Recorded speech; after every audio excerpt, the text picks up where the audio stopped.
Vous êtes un institut particulier parce que vous avez réussi à mettre en place au sein de l'éducation nationale une classe où les enfants étaient libres d'apprendre, de venir. Et du coup, je suis curieuse de savoir à quel moment de votre carrière vous avez réussi à mettre ça en place. Comment c'est venu? Comment vous en êtes arrivé là? D'abord, il n'y a rien qui me prédisposait à devenir enseignant, mais ce qui s'appelle rien du tout, quoi. Ni envie, ni... Je raconte souvent ça, mais années 50, grande banlieue lyonnaise, quoi, et les enfants de 14 ans comme moi, solution, soit on allait travailler chez les parents s'ils étaient agriculteurs, commerçants, choses comme ça, quoi. Envie de révolutionner le monde, rien du tout, quoi. Voilà. Et après, c'est une succession de hasards. Moi, ça n'a été qu'une succession de hasards, quoi. Parce que la première école, pas la première, parce que j'ai passé quand même un an, mon premier poste, ça a été dans une école à 7-8 classes, dans une petite ville des monts de Tarare. J'ai passé un an où on s'est tous ennuyés, quoi, les enfants et moi, mais finalement je m'en fichais, puisque pour moi c'était un boulot, quoi, pour gagner sa vie. Et puis qu'il y avait l'avantage par rapport à tous les autres, c'était quand même 3-4 mois de vacances, quoi. C'était énorme. Rien que ça, ça valait la peine, quoi. Enfin, ça valait la peine. Tout au moins, ça inclinait à y rester, quoi. Et le second poste que j'ai demandé, dans lequel je me suis retrouvé, c'est une école du Beaujolais, donc à 2 classes. La première classe, c'était des enfants de 2 à 6 ans. Une trentaine d'enfants de 2 à 6 ans, et la mienne, c'était les enfants de 7 à 14 ans, quoi. Donc, le multi-âge, quoi. Après, pour raccourcir, le hasard a fait qu'un institut Freinet est passé dans ma classe. J'avais enlevé les strates parce que je me cassais la figure, elle était trop petite. Il me dit, tu fais de la pédagogie Freinet? Je ne sais pas ce que c'était. Je suis allé dans sa classe. Et pour moi, la pédagogie Freinet, c'était la solution au multi-âge. C'était en somme pour m'enlever une épingle du pied, quoi. C'est quoi la pédagogie Freinet? Bon, ça fait partie des pédagogies actives. Alors, comment résumer la pédagogie Freinet? Moi, il y a mon fils, il m'a fait le coup une fois. Les pédagogies actives, c'est les pédagogies où c'est l'enfant qui sont au cœur de l'apprentissage, quoi. C'est pas l'institut. Oui, c'est un peu plus compliqué que ça. Donc il y avait des techniques, il y avait des pratiques, le plan de travail par exemple. Dans la pédagogie Freinet, tu as des outils qui sont très pratiques. Tu as par exemple le plan de travail, la correspondance. Donc la correspondance, ça permet de faire écrire tout le monde. Les exposés. Donc tu as tout un tas de techniques et d'outils dans la pédagogie Freinet qui permettent de te débrouiller sans obligatoirement suivre des programmes, des progressions, etc., etc. Parce que le problème du multi-âge, en somme, c'est que j'avais en face de moi 7 cours. Alors t'imagines, 7 cours. D'abord, il faut passer de l'un à l'autre. Pendant que tu passes de l'un à l'autre, il faut que les autres ils fassent quelque chose pour pas t'embêter, etc., quoi. Donc faire de pédagogie ordinaire dans une classe multi-âge, c'est impossible. Donc pour moi, la pédagogie Freinet, ça a été ma porte de secours, comme pour me sortir, en somme, d'une mauvaise affaire. Donc tu as rencontré cet institut qui t'a présenté ça et tu as essayé de le mettre en pratique. Voilà. Et après, tu rentres dans la pédagogie Freinet. Quand tu rentres dans la pédagogie Freinet, tu rentres aussi dans des groupes Freinet, c'est-à-dire avec des collègues, tu discutes, tu échanges, etc., etc. Parce que ce qu'on ne sait pas, ou très peu, on parle de la pédagogie Freinet. Lorsqu'on parle de la pédagogie Montessori, effectivement, Maria Montessori a conçu une pédagogie. Mais Freinet, il n'a pas conçu. C'est pas lui qui a conçu la pédagogie Freinet. Lui, il a été celui qui a dynamisé, qui a provoqué, qui a incité, etc. Mais la pédagogie Freinet, elle s'est construite pendant des dizaines d'années par les échanges de centaines d'enseignants et d'enseignantes, quoi. Ça a été une construction collective, pour moi, assez étonnante, quoi. C'est ce qui distingue la pédagogie Freinet de toutes les autres pédagogies, quoi. Je raconte souvent mon histoire de cantine. quand on est institut rural, tu prends tout ce qui va avec. Donc il faut s'occuper de la cantine, la gérer, la surveiller, etc. L'équipe de basket. Tu as tout un tas de trucs que tu vas faire, qu'on faisait à l'époque sans se poser de questions, sans savoir si ça faisait partie de notre salaire ou pas, quoi. La cantine, par exemple, quand je suis arrivé, c'était les vieilles cantines avec les immenses tables, une immense table sur des tréteaux, la cantinière qui posait le gros faitout au milieu de la table avec la louche, servait tout le monde, etc. Mais nous, on y mangeait, puisqu'il fallait aussi surveiller. Il fallait aller chercher les légumes, tout ça aussi. Mais on y mangeait. Alors quand tu es obligé de manger, toi, adulte, tous les jours, de cette façon-là, tu te dis non, ça va pas, quoi. Non, ça va pas. Et puis après, tu penses que ça va peut-être pas non plus pour les mômes, quoi. Bon, il s'est trouvé que, donc c'était en 1963, que la Ligue de l'enseignement lançait les restaurants d'enfants. Alors la Ligue d'enseignement, il faut resituer tout ça aussi dans l'histoire, parce que cette Ligue d'enseignement, elle s'était construite avant, à la fin de la guerre, avec le Conseil national de la résistance. Il y a tout un tas de choses. Dans les années 60, on était dans ce prolongement-là, quoi. Et c'était très riche, d'ailleurs. Donc cette Ligue de l'enseignement lançait les restaurants d'enfants. Et elle insistait bien, pas les restaurants scolaires, les restaurants d'enfants. C'est-à-dire que les enfants, ils sont comme les adultes. Un adulte ne va pas rentrer au restaurant en se mettant en rang, par exemple. C'est complètement absurde. Il ne va pas attendre qu'on lui dise de sortir pour sortir, ou de rester parce que les autres n'ont pas fini de manger. Et puis, à la face, le mobilier, etc., quoi. Donc, on a transformé la cantine en restaurant d'enfants. Quand on fait ça, il y a tout un tas de choses qui changent aussi, qui changent le regard. Bon, parce que c'est bien. Les enfants, quand ils sortent, ils ont fini de manger. C'est comme les adultes. Nous, on va fumer la cigarette, on s'asseoir dans un fauteuil. Pour les enfants, c'est la même chose. Ils ne fument pas la cigarette, c'est tout, quoi. Mais bon, il faut qu'ils aient un coin pour un endroit où ils peuvent lire, un autre endroit où ils peuvent écouter de la musique, un autre endroit où ils peuvent se promener dans le jardin. On utilisait le jardin d'école, etc. Donc, tu es obligé d'aménager tout ce qui est autour. Et ça transforme tout. Petit à petit, tout se transforme. Donc progressivement, tu as transformé ton école, elle est devenue avec des espaces différents, et progressivement, les enfants ont gagné en autonomie. Voilà. Mais c'était quand même dans ce que j'appelle une pédagogie Freinet classique. C'est-à-dire que l'importance du maître, on l'appelle maître à l'époque. D'ailleurs, c'est un mot horrible. C'est un mot horrible. Enfin bref. C'est le maître quand même qui dirige, même s'il ne dirige pas de la même façon, c'est lui qui impulse, etc. Les enfants, on ne peut pas dire qu'ils font n'importe quoi. Ils font ce qu'on leur permet de faire, ou ce qui est proposé. Les choix sont relativement limités. Il y a beaucoup de choses. Il faut, par exemple, dans la pédagogie Freinet, ça se fait même encore aussi, on parle de texte libre. Mais le texte libre, il y a un texte libre obligatoire. Il faut au moins que tu aies fait un texte libre dans la semaine, par exemple. Mais tu es libre de ne pas forcément le faire... Mais tu dois le faire dans la semaine. Mais tu dois quand même en faire un dans la semaine, pour qu'on ait à le corriger, pour qu'on puisse faire de la grammaire. Bon, oui, donc ce sont des pédagogies où c'est le maître qui est quand même toujours le centre et qui est toujours le plus important. Et avec des contraintes. Aussi. Et avec les contraintes, mais ces contraintes, d'ailleurs, les enseignants les pensent nécessaires. Moi, je les pensais aussi nécessaires. Oui, si on ne les oblige pas à faire des maths au moins une fois par jour, ils ne sauront jamais calculer, ils ne sauront jamais faire des maths, etc. On pense, et sincèrement, moi je le pensais aussi, que ces contraintes étaient nécessaires. Mais quand même, pendant ces 15 années dans le Beaujolais, là, j'ai beaucoup avancé dans la pédagogie Freinet, quoi. Donc, je pense que je l'avais quand même déjà poussé très très loin. Au niveau de la correspondance, c'était plus de la correspondance où on marie, le verbe marier, deux classes ensemble, puis dans chaque classe on marie un tel. Bon, toi tu vas correspondre avec un tel parce que tu as le même âge, etc.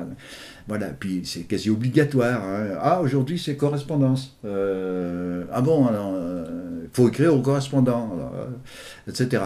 Donc oui, c'est toujours dans des cases, dans des choses comme ça. Ben déjà, on avait fait complètement éclater ça, ce qu'on appelait les circuits de correspondance naturelle. Bon, enfin, il faudrait des heures pour que progressivement, tu es passé à quelque chose où les enfants, tu avais plus de programme, donc il y avait plus d'heures de maths, plus d'heures de français, plus d'heures de...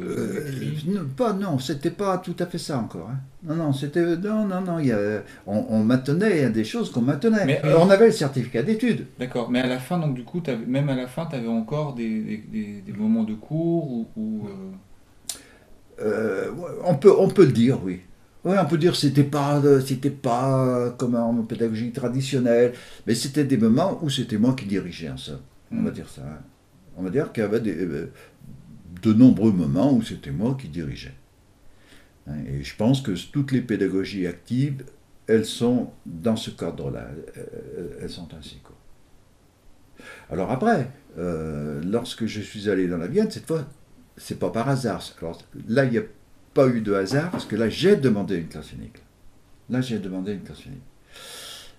Et puis là aussi, le hasard a fait que cette classe unique, l'école venait de tomber en classe unique. Hein. Ça s'était fait juste avant les vacances, donc les parents n'avaient pas eu le temps de se retourner pour envoyer leur môme à l'école du village, à l'école du chef-lieu, qui était facile, hein, parce qu'il y a les cars qui amenaient les mômes au collège, qui passaient devant toutes les maisons, mais il fallait qu'ils fassent une demande au conseil général, enfin c'était plus trop tard, quoi. Donc tout le village, tous les parents étaient convaincus que c'était la dernière année de l'école. Voilà. Et ça, c'était une chance parce que personne n'avait rien à perdre. Voilà. Donc là, j'avais compris aussi, pendant les 15 années précédentes, j'avais compris que les parents n'avaient rien à faire. Les parents, si on ne travaillait pas avec les parents, bon... D'une part, c'était pas bon pour les enfants, parce qu'à ce moment, les enfants étaient coupés d'un côté par ce que l'école pensait, et puis de l'autre côté parce que les familles pensaient. Donc ça, c'est pas possible. Et puis ensuite, le problème, il est... avant, j'essayais de convaincre les parents que c'était moi qui avais raison, hein, que c'était vraiment la... Voilà.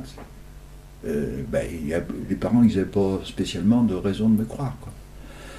Pourquoi ils auraient cru mieux que moi que le collègue voisin qui était très traditionnel, qui avait aussi beaucoup de réussite au certificat. Je me plaçais involontairement dans une impasse, quoi, ou dans quelque chose qui était pas satisfaisant. Donc là, j'avais compris qu'il fallait travailler avec les parents. Alors, grâce au fait que tous les parents pensaient que c'était la dernière année, là, on a pu discuter. J'aurais dit, je ne peux pas faire comme le collègue d'à côté qui a un seul cours. Et là, tout le monde comprenait bien. C'est d'ailleurs pour ça que tout le monde voulait changer ses mômes, quoi. Donc je dis, on va essayer de faire autrement. Donc j'aurais expliqué, etc. Donc ma base de départ à Moussac, ça a été la pédagogie Freinet. Parce que on peut mieux s'y reconnaître. Il y a des fichiers autocorrectifs. Bon, les fichiers autocorrectifs, c'est un peu comme un exercice. Voilà. J'avais laissé les plages, par exemple. Avant la récré, il y avait la récré, je vais laisser la récré. Donc avant la récré, ça va être l'écrit, etc. Après la récré, ça sera plus les maths. Donc pour les parents, c'était quelque chose quand même. Ça les rassurait. Qui était rassurant. Bon, c'est pas tout à fait comme de mon temps, mais bon. Et puis pour les mômes, c'est la même chose, parce que les mômes, ils sortaient, eux, de pédagogie traditionnelle, quoi. Voilà. Oui, j'avais demandé aux parents, par contre, on se rencontre au moins une fois par mois. Au moins une fois par mois, tout le monde, pour qu'on puisse discuter des constats que vous faites, quoi. Alors pour qu'ils fassent des constats, il a fallu que je leur ouvre l'école. Sinon, vous ne pouvez pas discuter de quelque chose que vous ne voyez pas. Voilà. Donc, il faut que vous puissiez venir quand vous voulez dans la classe, pour n'importe quel prétexte, aucune espèce d'importance, pour voir ce qui s'y passe et comment ça se passe. Mais j'aurais dit, j'exige une chose, c'est que chaque fois vous ayez au moins une critique à faire, parce que c'est... Voilà. Et on discute de ça ensemble au moins une fois par mois, et on voit on en discute et on voit comment on le fait évoluer.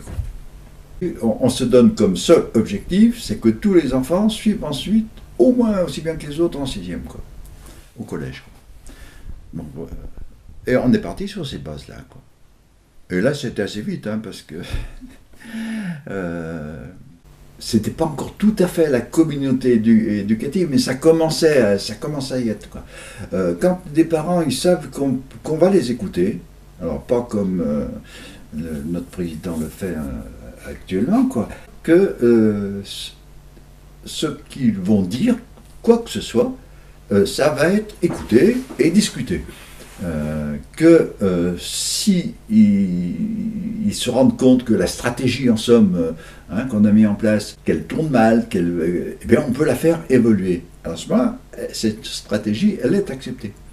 On accepte quelque chose que si on sait que si ça colle pas, si ça va pas, on en discute et ça pourra évoluer, quoi. Et là c'était assez vite, parce qu'après, il suffit d'enlever au fur et à mesure ce qui est inutile. On enlève ce qui est inutile. Bon, je prends l'exemple, tout à l'heure, j'ai parlé des textes libres, textes libres obligatoires. Bon, à un moment, vous ne le mettez plus obligatoire. Mais à quel moment il faut le mettre plus obligatoire? Mais au moment où les enfants prennent du plaisir à écrire, ont une multitude d'occasions d'écrire. À ce moment-là, c'est fini, vous n'avez plus besoin de le mettre obligatoire. Je prends cet exemple-là, parce que pour que des enfants, ils aient envie d'écrire, dans la vie, en particulier à ces époques-là, à cette époque-là, les enfants, ils ne voient personne écrire. Hein. À la maison, ils ne voient pas les parents se mettre à écrire, etc. Donc il faut arriver à la provoquer. Il y a des tas de techniques qui permettent de provoquer l'envie, la jouissance d'écrire. Je suis parti d'ailleurs pas mal de tout ce que faisaient les surréalistes, le Kandorowsky, l'écriture automatique, etc. Jusqu'à ce que écrire procure du plaisir. Et que ça ne soit pas soumis à un contrôle, à des exigences, à quoi que ce soit. Quoi. Les exigences, on les trouve après. Parce qu'on écrit quelque chose, on veut envoyer ce qu'on a écrit à un copain qui se trouve n'importe où en France. Il faut qu'il le comprenne. Il faut qu'on l'apprenne. L'exigence, là, c'est pas ne pas faire de faute parce qu'il ne faut pas faire de faute. C'est écrire pour que l'autre, il comprenne. D'ailleurs, on pipait les dés quelquefois. Par exemple, un enfant, il écrivait à tel endroit. Alors je me disais, qu'est-ce que je fais? Je laisse partir sa lettre comme ça, ou au contraire, avant, on voit ensemble pour qu'elle soit lisible. Mais quelquefois, si je connaissais le collègue, puis je les connaissais, après on se connaît obligatoirement, je lui donne un coup de fil, ou vous allez recevoir une lettre d'un tel, là, c'est plein de fautes. Voilà, donc réagissez si... Voilà, la lettre, elle arrivait là-bas, par exemple, et... il ne comprenait pas. Donc il renvoyait soit un message quand on se servait de Minitel, etc. On n'a pas compris ta lettre, là. Qu'est-ce que tu voulais dire, quoi? Alors l'enfant, il se dit, zut, ils n'ont pas compris. C'est comme ça qu'on provoque l'exigence ensemble, quoi. Et ça vient tout seul, après. Et alors, par exemple, pour les mathématiques, tu faisais comment? Parce que ça paraît tellement incroyable qu'on puisse apprendre des mathématiques sans faire de cours. Sur la fin d'ailleurs, on va même plus loin, il ne faudrait même pas provoquer du tout. Mais toujours pareil. Tu racontes par exemple ces exemples d'enfants qui se retrouvaient au tableau et qui faisaient des espèces de recherches mathématiques sur les fractions. Des blancs. Ça, je voudrais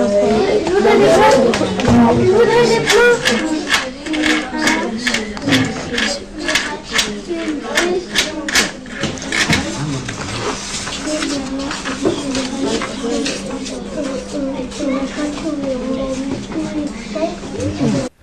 Toujours pareil, on revient toujours au point de départ. Point de départ, pédagogie Freinet, alors, le calcul vivant. Il faut des tas de... Mais il y a des tas de multitudes d'occasion d'avoir à calculer, quoi. Si on fabrique un cerf-volant, enfin, il y a une multitude d'occasions. Voilà, donc on se sert de ces occasions-là comme base de départ. Alors, sauf que c'est de moins en moins collectif. C'est de moins en moins collectif, hein, parce que tout le monde n'est pas en train de faire le cerf-volant. Donc on joue avec tout ça. On joue avec tout ça. Tiens, Pierrot, il faut qu'il aille mesurer un truc, là-bas il sait pas faire, et quelqu'un peut aller l'aider. Et puis à ce moment-là, nous, les adultes, eh bien, on est là derrière, et on provoque sans arrêt. Si tu le dessinais là, et si tu faisais ceci, tu pourrais essayer ça. Donc il y a tout ce travail qui se fait, donc il y a tout aussi l'infinité d'interactions qui se passent entre les uns, entre les autres. Alors soit c'est quelque chose d'ailleurs de conscient, soit il y a toutes les interactions inconscientes qui se passent comme ça. Donc on s'aperçoit à un moment, tiens, il sait lire. Tiens, il sait faire ça. Où est-ce qu'il l'a appris, quoi. Ce que tu veux dire, c'est que de façon informelle, c'est possible d'apprendre. Et ça commence comme ça. L'informel commence comme ça. Mais cet informel, on peut le provoquer plus loin. Alors, par exemple, dans inventer des maths. Si nous, on ne provoque pas, personne n'a l'idée qu'il peut inventer des maths, hein, ou que ce qu'il vient de faire, là, c'est des maths. Donc c'est nous qui poussons, qui intervenons, jusqu'à faire l'imbécile. Des fois, je prends au début, après il n'y a plus besoin de le faire. Au début, je dis, regardez, moi j'ai inventé un truc en maths, quoi. Ah bon, il a inventé un truc en maths. J'ai un truc complètement abracadabra, qui n'avait rien à voir avec des maths en apparence. Les gens disent, c'est ça, des maths.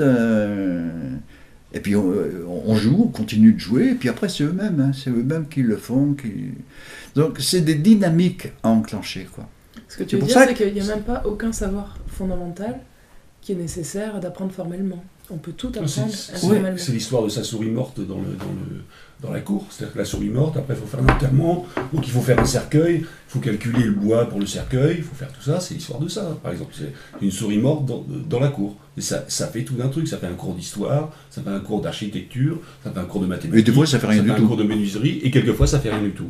Mais c'est comme ça. C'est pas d'importance, quoi. Voilà. C'est pour ça. Mais pour ça, il faut donc qu'il y ait une dynamique, et puis que ça soit pour la vie, quoi. Sauf que dans une école, il y a du matos, il y a des microscopes, il y a des tas de trucs. Donc, des choses qu'on ne ferait pas à la maison, qu'on n'aurait pas l'idée de faire à la maison. Ouais. Et bien là, ça y est, c'est provoqué. Tu avais aussi aménagé c'est ça qui est important. Ton école, l'école des enfants, tu l'avais aménagé avec des espaces très variés. On voit dans une vidéo qui a été tournée dans les années 90, on voit qu'il y a plein d'espaces différents. Mais ça, c'est même la base. C'est la base de ce que je voulais te dire. C'est pareil que le restaurant. C'est-à-dire que la structure, et c'est une mise en place de structure qui fait que les prises d'initiative vont pouvoir être possibles. Atelier, ça, c'est vraiment une architectonie de la classe, en fait. Oui, c'est ça. Ouais, c'est le plus important. Souvent, dans toutes les écoles que j'ai vues depuis une trentaine d'années, quoi, c'est presque la première chose que je leur dis, quoi.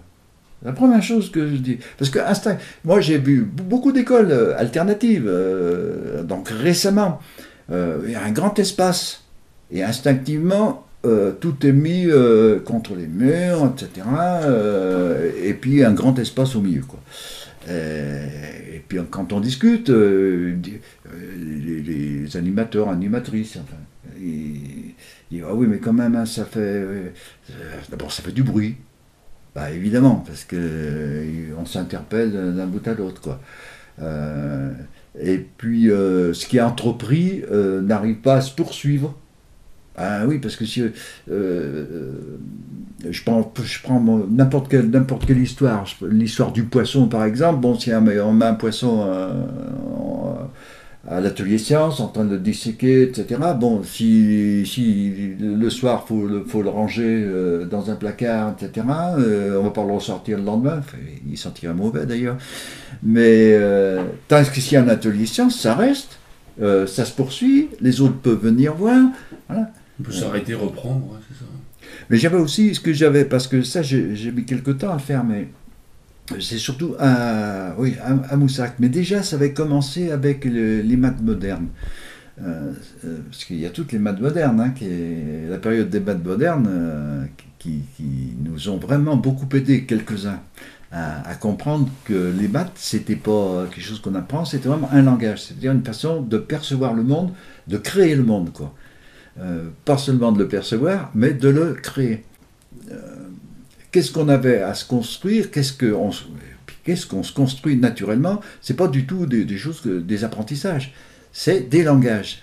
Et un langage, c'est ce qui permet de créer des mondes. Donc, créer le monde de l'écrit, créer le monde mathématique, créer le monde scientifique, etc. Chacun de ces mondes, c'est une création, simplement. Et c'est quand j'ai eu pigé ça, alors vraiment, j'ai été libéré complètement. Là, j'ai été libéré complètement. Là.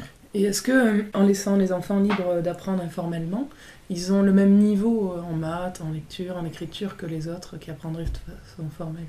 Oui, mais alors, l'école, elle a perduré 35 ans comme ça. Et le seul contrat qu'on avait avec les parents, enfin que j'avais avec les parents, c'était qu'ils suivent au collège. Et ils ont tous suivi au collège. Sinon, d'une année à l'autre, l'école serait vidée, quoi. Voilà. Mais c'est facile à comprendre, hein, parce que je reviens à mon idée de langage. Donc, pour moi, les langages, ce sont des outils neurocognitifs. C'est-à-dire, c'est des réseaux de neurones qui se créent, qui se construisent par une infinité d'interactions, ce qui est confirmé maintenant par les neurosciences. Hein. Maintenant, c'est complètement confirmé. Mais une fois qu'on a ces outils, on peut tout faire avec, quoi. Les profs du collège ne se sont jamais aperçus, il n'y a aucune leçon de grammaire, aucune leçon d'histoire, ils ne s'en sont jamais aperçus. Parce que, eh bien, les outils qui s'étaient construits, ça leur permettait d'appréhender à peu près tout ce que les profs demandaient, quoi. Là où c'était le plus drôle, c'était en histoire, quoi. Parce que pour le monde enseignant, hein, l'histoire c'est sacré. Hein. Jeanne d'Arc, les profs ne s'apercevaient pas que Mémon n'avait jamais fait d'histoire, alors que tous les autres, ils s'étaient farcis quand même des années à apprendre Clovis et compagnie, quoi. Voilà. Bon, mais d'abord parce que ces apprentissages-là, c'est que des mots, en somme, que ces mots, tous ces enfants ont plus ou moins mémorisé à un moment jusqu'au lendemain, c'est volatile, et tout ça avait disparu. Alors que les miens, ils avaient les instruments qui étaient capables de percevoir le temps, de percevoir les liaisons, les relations qu'il faut faire entre des événements passés, des événements présents, etc., etc. Parce que l'histoire, c'est ça, hein, c'est pouvoir faire des relations et faire naître quelque chose, des relations qu'on établit entre des informations qui vont avoir 10 ans, 50 ans, 100 ans, 1000 ans, etc., les unes avec les autres, et c'est comme ça que se construit l'histoire. Donc il n'y a aucun problème. D'ailleurs, j'ai pas mal d'anciens élèves, pas mal. Il y en a au moins 3 ou 4 à Moussac qui sont venus soit géographes, soit historiens, quoi. En fait, tu leur donnais des outils et pas un savoir. Non, je leur donnais pas les outils. Non, mais tu leur donnais pas un souvenir, mais tu leur donnais les moyens d'avoir les outils pour de se les construire. Savoir. Parce que pour moi, tout le problème était là. Ouais. Que les enfants se construisent tous ces outils cognitifs. Il y a un autre aspect des outils, c'était l'aspect relationnel. Parce que dans les classes traditionnelles, on voit qu'il y a un rapport très hiérarchique avec des punitions, des sanctions, voire des conseils de justice. Toi, comment tu fonctionnais? Parce que c'est la crainte de beaucoup de parents ou de beaucoup d'instits, c'est que les enfants se tapent dessus et qu'il y ait tout le temps des conflits, des désaccords. Moi, je veux pas ranger l'endroit. Tu vois, ce que même les couples vivent aussi. Comment tu faisais, toi, pour que ça soit... comment tu gérais cet aspect relationnel et comment ça s'est passé? Alors, je reviens toujours pareil. Point de départ, une pédagogie active. Hein. Ça peut être, moi, c'était Freinet, ça peut être, j'allais dire, n'importe quelle pédagogie active. Bien. Mais elle permet que s'établisse, pour moi, une culture, ce que j'appelle vraiment une culture. Une culture où les comportements des uns avec les autres, les comportements par rapport à moi et mes comportements à moi par rapport aux autres, tout ceci se modifie, se transforme complètement. C'est-à-dire qu'on passe donc dans une autre culture, quoi. On peut mettre des grands mots, hein, solidarité, tolérance, etc. Bon, il n'y en a même plus besoin parce que tout ça, on s'aperçoit que c'est naturel. On s'aperçoit que c'est vraiment naturel. Bon, c'est là aussi que moi j'ai théorisé ça avec les structures dissipatives du physicien, là, il y a Prigogine. Au lieu de voir en somme l'espace scolaire avec des emplois du temps, etc., j'ai essayé de voir comment il pouvait avoir une structure de base, hein, un embryon de structure. Et cet embryon de structure, il était simple. Au niveau de l'espace-temps, c'était dans la journée ce qu'on appelait la réunion, c'est-à-dire un moment où tout le monde se retrouve. Il y a 1000 raisons d'ailleurs que l'on a de se retrouver, ne serait-ce que de se sentir physiquement. Dans toutes ces réunions, on est là, côte à côte, on se touche pour que on ait la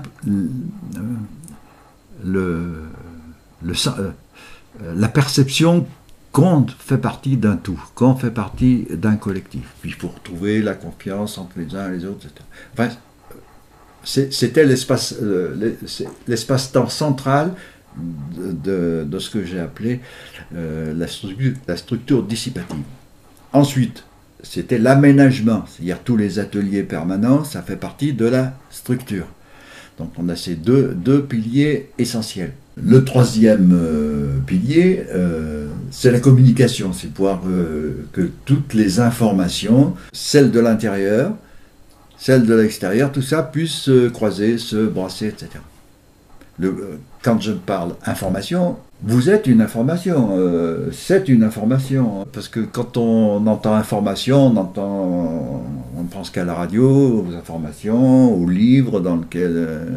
voilà. Alors que tout est information, une odeur est information, etc. De telle façon que dans cet ensemble-là, toutes les interactions peuvent avoir lieu. Alors, je reviens à ta question. Dans un système, il y a des dysfonctionnements. D'abord, cette structure, en particulier à partir de la réunion, modifie sans arrêt la structure. C'est-à-dire, un enfant amène un poisson, il est dans un bocal, on va aménager l'espace, il faut qu'on fasse un espace pour le poisson, un aquarium, etc. Et qu'est-ce qu'on va faire pour ce poisson? Il faut le nourrir. Donc oui, tout ça modifie, complexifie sans arrêt la structure. Ça dysfonctionne. Ça dysfonctionne presque sans arrêt. Un enfant, il n'a pas rangé l'atelier peinture. Bon, comme il n'a pas rangé l'atelier peinture, on ne peut plus faire peinture, quoi.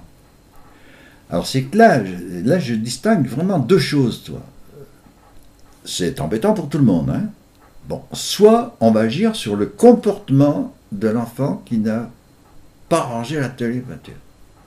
Non, c'est pas bien ce que tu fais là. Hein. Si tu recommences, tu auras une punition, ou on te punit parce que tu n'as pas rangé. Bon, là, on veut agir sur le comportement de l'enfant. D'ailleurs, toute notre société agit sur les comportements. Là, non, pas du tout. Nous, à la réunion, il y a un problème parce que l'atelier peinture n'était pas rangé. Bon, mais peu importe que ce soit un tel ou un tel, ça n'a pas d'importance. Mais pourquoi il n'était pas rangé? C'est pas forcément des comportements, c'est parce que on ne laisse pas le temps de ranger, parce que c'est mal foutu, très difficile d'y ranger, ou c'est facile de déranger, enfin bref. Donc on travaille sur la cause du dysfonctionnement, mais pas sur le comportement de celui qui aurait causé ceci, quoi. Il n'y a pas de sanction. La sanction... Donc tu discutes avec l'enfant éventuellement pour comprendre pourquoi ça se passe comme ça, ou c'est les ensemble. Enfants entre eux? Ensemble, non, les enfants. Ah non, les enfants. Là, sur ces dysfonctionnements, c'est absolument ensemble. Ouais. ensemble. Mais vous discutez. Mais là, je fais mon boulot d'adulte. Hein. Oui, oui. Je fais mon boulot d'adulte. Oui, Si c'est moi qui le fais à leur place, à ce moment-là, moi, je suis obligé d'agir sur l'enfant. Non, c'est le collectif. Donc là Bon, encore, à la réunion, on dit on ne peut plus faire la peinture. C'est drôle parce que tu parles encore d'architecture intérieure en fait. C'est-à-dire que de mise en disposition, et les comportements ils sont toujours en interaction avec où on est. Aussi une posture particulière, si tu laisses le problème émerger, tu cherches pas à le solutionner, et tu cherches à ce que les causes profondes soient solutionnées par les enfants en discutant entre eux. Ouais, mais jamais en pointant un coupable. C'est pas bien, t'as pas Voilà. rangé quoi. Ouais. Oui, oui. Il n'y a pas de coupable. Si quelqu'un ne va pas ranger l'atelier peinture, c'est pas, il n'a pas fait exprès pour emmerder tout le monde. Et est-ce que Jamais un enfant va faire ça. Oui, c'est ça. Est-ce que tu avais vu dans les conseils de justice qui étaient menés par les enfants, où tu vois de quoi je parle? Oui, je vois ce que... Tu peux en dire 2 mots sur raconter ce que tu avais vu, parce que c'était... Oui, Ouais, ça. faut pas qu'ils soient fâchés, hein, parce qu'ils ne se rendent pas compte, quoi. Mais un conseil de justice, alors, avant le conseil de justice, il faut qu'il y ait des règles. Très bien. Des règles qui règlent la vie. Mais pour régler la vie, il faut une quantité incroyable de règles. C'est-à-dire que, moi j'ai vu dans ces écoles, il y avait des règles affichées partout. Il y avait des règles affichées partout. Souvent, j'ai fait la comparaison avec le pilote d'avion qui, avant de démarrer, il faut qu'il fasse le checklist. Là, c'était presque pareil, quoi. Bon. Et on passe sa vie à est-ce que j'ai respecté la règle, ou à être confronté, oh mais t'as pas respecté la règle, etc. Jusqu'à quelquefois de l'absurdité. J'ai vu une fois un enfant qui était au conseil de justice, il était accusé d'avoir couru. Parce qu'il y avait une règle, il ne faut pas courir dans les locaux. La règle se justifiait, il ne faut pas courir dans les locaux, bon, évidemment, sinon on fait tout tomber. Et là, l'enfant disait, mais j'ai couru parce que j'étais pressé. Ah oui, mais non, mais t'as pas à être pressé, en somme. Et les règles se mangent la queue toutes seules, quoi. Et les règles sont aussi utilisées comme une violence contre d'autres enfants. Pas une violence des adultes, mais utilisée par des enfants. D'ailleurs, je veux dire, dans la vie, hein, c'est comme ça qu'on utilise aussi la justice. Hein. On utilise la justice, soi-disant, qui est là pour rendre la justice. En réalité, c'est comme une violence contre telle ou telle personne ou telle catégorie de personnes. Mais là, j'ai vu des enfants utiliser le conseil de justice pour démolir complètement un autre enfant. Et c'était très facile. Et cet enfant-là, il était très fort, il était très habile, il avait tout compris. Il avait absolument tout compris. Et il a rendu un autre enfant complètement en pleurs, lui, tout en respectant absolument les processus qui étaient justifiés. Peut-être juste pour préciser, c'est qu'il y a certaines écoles alternatives aujourd'hui qui utilisent Oui, le conseil de justice. Il y a les conseils de justice, mais tu vois, tu l'as vu, tu as vu des conseils de justice dans les écoles Freinet. Dans les écoles Freinet... Dans certaines écoles où il y avait alors, à ce moment-là, c'est dans les écoles, dans ce qu'on appelle la pédagogie institutionnelle. Parce que dans la pédagogie institutionnelle, donc, qui a été une des branches de la pédagogie Freinet dans les années 50-60, donc là aussi, il y a la loi, l'établissement de la loi, et ensuite, les sanctions à la loi. Voilà. Et j'ai vu, alors cette fois à Vence, donc l'école Freinet de Vence, hein, qui a été maintenue telle qu'elle était à la mort de Freinet. Donc j'ai vu une réunion, ça, magnifique d'ailleurs, hein, parce que c'était à l'extérieur, dans un amphithéâtre, comme un théâtre de verdure. Et j'ai vu des enfants accusés par des commissaires politiques, quoi, qui se retrouvaient derrière, même la position. Il y avait la position, les 3 ou 4 enfants, c'était leur tour de diriger le conseil, hein, je ne sais plus comment il l'appelait, quoi. Et transformé en commissaire politique, quoi. Et les adultes inertes. Inertes parce que, ah bah oui, mais c'était la procédure, c'était...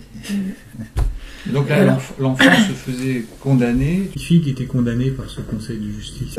Oui, la gamine était en pleurs. Puis après, elle leur dit, bon, mettez-moi n'importe quelle sanction. C'est le jeu, hein, c'est le jeu de la violence aussi. Hein, Et je pense qu'il y avait de ça. C'est un pouvoir qu'on a aussi de se venger de quoi, je ne sais pas. Mais cet enfant, effectivement, était en pleurs. Et les adultes, ils étaient inertes, quoi, parce que c'était comme ça que c'était prévu, la procédure, en quelque sorte. La procédure était suivie. Et on peut pas, des groupes ne peuvent pas fonctionner uniquement parce qu'il faut suivre une procédure, quoi. Une procédure, c'est ce qui est écrit sur un papier, c'est ce qui a été prévu à l'avance, mais souvent je leur disais, vos règles, ce n'est que du papier, c'est rien d'autre que du papier. Ok. Donc j'ai une question sur les contrôles. J'imagine que tu faisais pas de contrôle. Mais pourtant, la seule règle que vous étiez fixée avec les parents, c'était que les enfants en 6e puissent suivre l'enseignement du collège. Du coup, comment faire quand il n'y a pas de contrôle pour savoir où les enfants en sont dans leur apprentissage? Mais je contrôlais sans arrêt. Mais toutes les secondes. C'est-à-dire que lorsqu'on est avec entre 20, 25, même 30 enfants, 30 enfants qui font des tas de choses, qui n'arrêtent pas de faire des choses toute la journée, quoi. Eh bien, moi, j'arrêtais pas de voir ce qu'ils faisaient. Mais je savais, sans avoir à faire de tests ou n'importe quoi, que tel enfant, il écrivait remarquablement, ou qu'il mettait un certain temps pour rendre un texte lisible, etc. Mais il faut que ces enfants ils soient dans leurs activités, dans les leurs d'activités, pas dans celles que moi je leur demande de faire. Et à ce moment-là, n'importe quel adulte, mais j'allais dire n'importe quel adulte, il voit, quoi. Surtout qu'au niveau de toute l'école primaire, hein, du stade primaire, je veux dire que qu'est-ce qu'il doit faire à la sortie? Alors, lire et écrire. Et utiliser les numérations, et manipuler les numérations. Et est-ce que ça marchait pour tout le monde? Tous les enfants arrivaient à être... Ah oui. Donc j'ai une question de ma fille qui est la suivante. Elle a vu tes vidéos où on te voit à l'œuvre, et elle me demandait, mais les enfants, ils sont quand même obligés d'aller à l'école, et puis ils ont l'air d'avoir des activités obligatoires. Alors comment tu faisais par rapport à cette obligation des enfants? Est-ce qu'ils venaient volontairement, ils avaient du plaisir à venir, ou est-ce qu'il y en a qui arrivaient en retard? Alors d'abord, c'est une école publique, hein. Donc pour toutes les familles, pour les familles, l'école était obligatoire, quoi. Dire que de ce côté-là, les familles, elles ne se posaient pas de questions. L'instruction était obligatoire. Oui, mais pour ces... Je suis d'accord. Mais pour ces familles-là, c'est pas l'instruction, c'est l'école. Oui. Il y a l'école, il faut qu'ils aillent à l'école. J'en reviens un petit peu à ce que je dis sans arrêt, quoi. C'est une culture qui s'est instaurée peu à peu. Donc, peu à peu, d'ailleurs, au début, les enfants, ils arrivaient tous à 9h au début. Puis à 8h, puis l'été même à 7h, 7h30, etc. L'école étant ouverte, voilà. Et puis il y en a qui sont arrivés à 9h15, il y en a qui arrivaient régulièrement, pas avant 10h. Un petit Clément, il n'arrivait pas en 10h, probablement parce qu'il avait besoin de dormir, puis aussi parce que souvent son père l'oubliait, quoi. Et tout ça, petit à petit, c'est devenu naturel. Tout ça, c'est devenu naturel. C'est-à-dire que donc au niveau de l'arrivée dans l'école, naturellement, mais personne ne se posait même plus la question. Personne ne se posait plus la question. Pour la sortie, par contre, donc l'heure officielle, c'était 16h30. Donc si un enfant voulait partir avant 16h30, bon, je demandais à ce que les parents soient au courant. Ça arrivait, hein. En général, c'était à la demande des parents, ils auraient des courses à faire, des choses comme ça. Bon, oui, ils venaient prendre l'enfant à 15h, enfin quand ils voulaient, quoi. Absolument quand ils voulaient. Quant à la sortie, par contre, il n'y avait plus de faim. Après 16h30, il n'y avait plus de faim.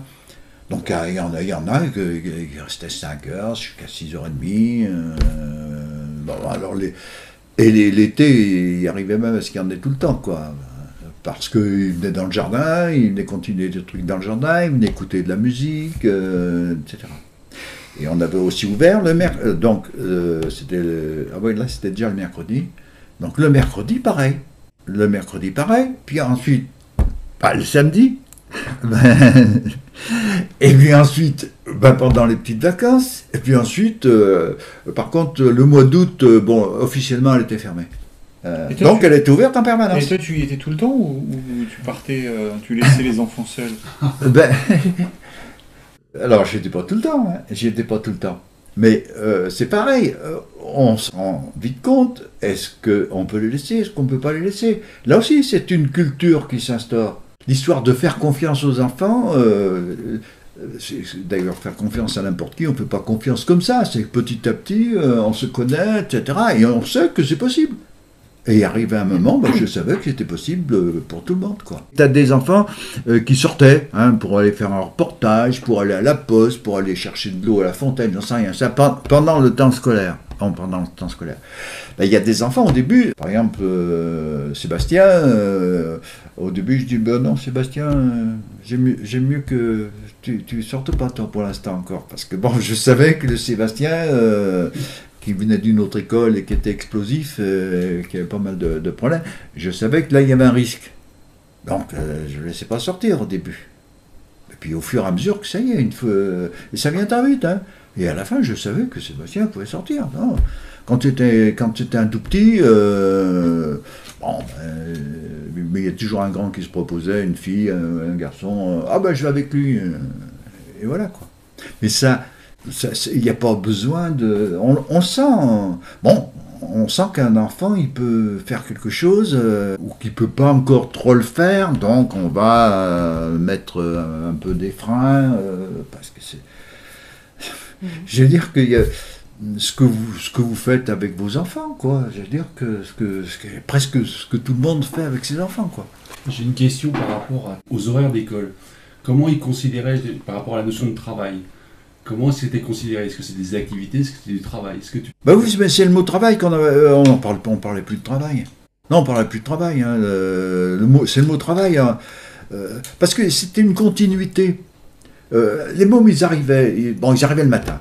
Mais ils arrivaient le matin, ils débarquaient pas de la Lune. Hein, ils venaient de chez eux. Il a pu se passer quelque chose chez eux. La veille, ils pouvaient le prolonger à l'école. Ils le prolongeaient. Souvent, c'était comme ça. Où ils prolongeaient ce qu'ils avaient fait la veille. Je sais pas s'ils étaient avec un microscope, par exemple. Quand ils sont allés chez eux, ils n'avaient plus de microscope. Donc, ils reprennent leur microscope le lendemain en arrivant, quoi. Moi, je ne parlais plus de travail, c'était l'activité. Un enfant, il est tout le temps en activité. Même quand il fait rien, il est en activité. C'est pas ça le vrai travail. Voilà. Si, c'est ça. La notion de travail, elle est terrible parce qu'elle est obligatoirement négative, quoi. Pour ça, d'ailleurs, que là, en pédagogie Freinet, il n'arrive pas à se débarrasser de ce mot travail. Plan de travail, etc. Moi, j'entends souvent des collègues, mais c'est bien tout ce qu'ils font, quoi. Puis ils disent, oui, mais... celui-là, j'arrive pas. Hein. Il fait des tas de trucs, mais alors, j'arrive pas à le faire travailler. Vous vous rendez compte? J'arrive pas à le faire travailler. Il faut éliminer ça, il faut éliminer cette espèce de truc qu'on va distinguer, travail. Même Freinet, pour lui, le travail, c'était le travail qui a une utilité sociale. Alors que le jeu, c'est gratos. Hein. Le jeu, c'est gratuit. Le jeu, ça sert à rien, quoi. Et on fait des distinctions. Même Montessori faisait ces distinctions. Alors que non, il n'y a aucune distinction à faire entre jeu et travail, quoi. Un enfant qui va graboter dans une fourmilière, il joue, hein. On va dire qu'il joue. Voilà. Et puis le scientifique qui lui est avec ses éprouvettes, etc., il joue plus, il travaille. Mais si, il joue. Mais aussi, bien sûr qu'il joue, il trouve du plaisir et il découvre des choses. Tu dois peut-être savoir que cet été, en juillet, il y a le gouvernement l'Assemblée nationale qui a fait une mission flash sur la déscolarisation, parce qu'ils se rendent compte qu'ils ont de plus en plus de parents qui sortent leurs enfants de l'école pour différentes raisons, parce que les enfants sont mal, parce que les parents ne sont pas d'accord avec les choix pédagogiques, etc. Du coup, là, ce que tu es en train de nous dire, c'est que finalement, en laissant les enfants libres d'apprendre, au contraire, les enfants veulent aller à l'école, ils viennent même plus sur des horaires qui s'étalent dans la journée, que tu ouvres en plus les mercredis, voire même les dimanches, même pendant les vacances. Donc, potentiellement, ça pourrait être une proposition qui pourrait intéresser le gouvernement. Enfin, c'est... Tout le monde le sait, l'école, elle n'est pas faite pour les enfants. L'école, elle a toujours été créée pour l'intérêt d'un État et de la société que cet État défend. De Guizot le disait, Jules Ferry le disait, etc., etc., etc. Donc, c'est pas la peine de demander à un État de faire de l'école quelque chose qui soit pour les enfants. Bon, même s'ils vont le dire, bien sûr, ils ne vont pas dire à la population l'école, elle n'est pas pour les enfants, elle est pour coincer vos enfants. Elle les appelle plus les enfants, d'ailleurs. Depuis longtemps. Oui, d'ailleurs, on les appelle, tiens, ça c'est vrai, l'école n'a pas affaire à des enfants, elle a affaire à des élèves, donc ce sont des objets. Donc c'est pour ça que toute la chaîne industrielle, elle est là-dedans, quoi. Mais tant qu'on n'aura pas compris ça, tant qu'on n'aura pas compris que l'école, c'est l'école de l'État, c'est pas parce qu'on met public derrière que ça change grand-chose. C'est pour ça aussi que l'ensemble de la population, elle accepte l'école parce qu'elle croit que sans elle, les mômes n'apprendront rien. Elle est dans cette représentation-là. Donc c'est pour ça qu'elle laisse ce pouvoir extraordinaire à l'école. Ah oui, justement, qu'est-ce que tu penses des ministres qui maintenant se revendiquent des neurosciences et indiquent la méthode parfaite pour apprendre à lire et écrire? Puis une deuxième question après sur tous les 10, tu vois, les 10 calculiques, 10 praxis, est-ce que tu en as eu? Ouais, alors sur la science, quoi. Ouais. Moi, je prends toujours l'exemple de l'agriculture. L'agriculture industrielle, elle s'est basée vraiment sur la science.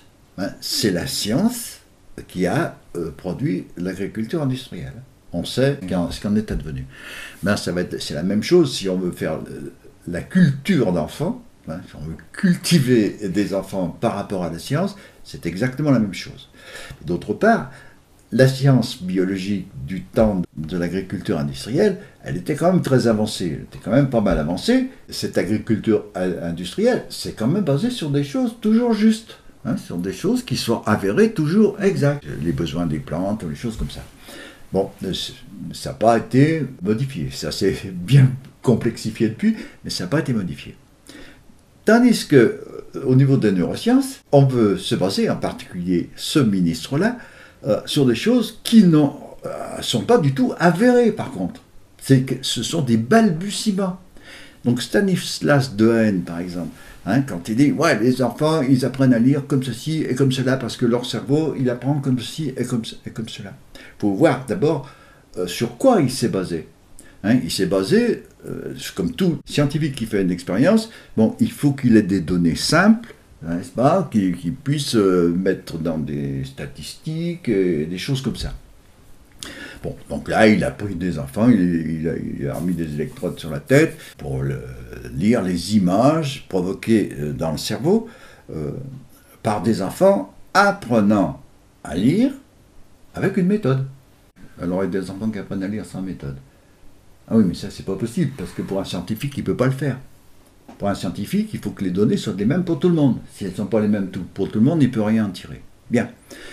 Puis, il a interprété des images cérébrales. Bon, ça doit faire quelques années à peine qu'on voit des images cérébrales. Donc, son interprétation, alors, elle est vraiment... on peut en faire 1000 interprétations différentes. Donc, ce ministre qui va obliger tous les enfants d'une population à apprendre parce qu'un neuroscientifique aura dit que ça se passe comme ça, c'est de la folie absolue. Si on interroge et si on discute avec d'autres neuroscientifiques, ils le disent.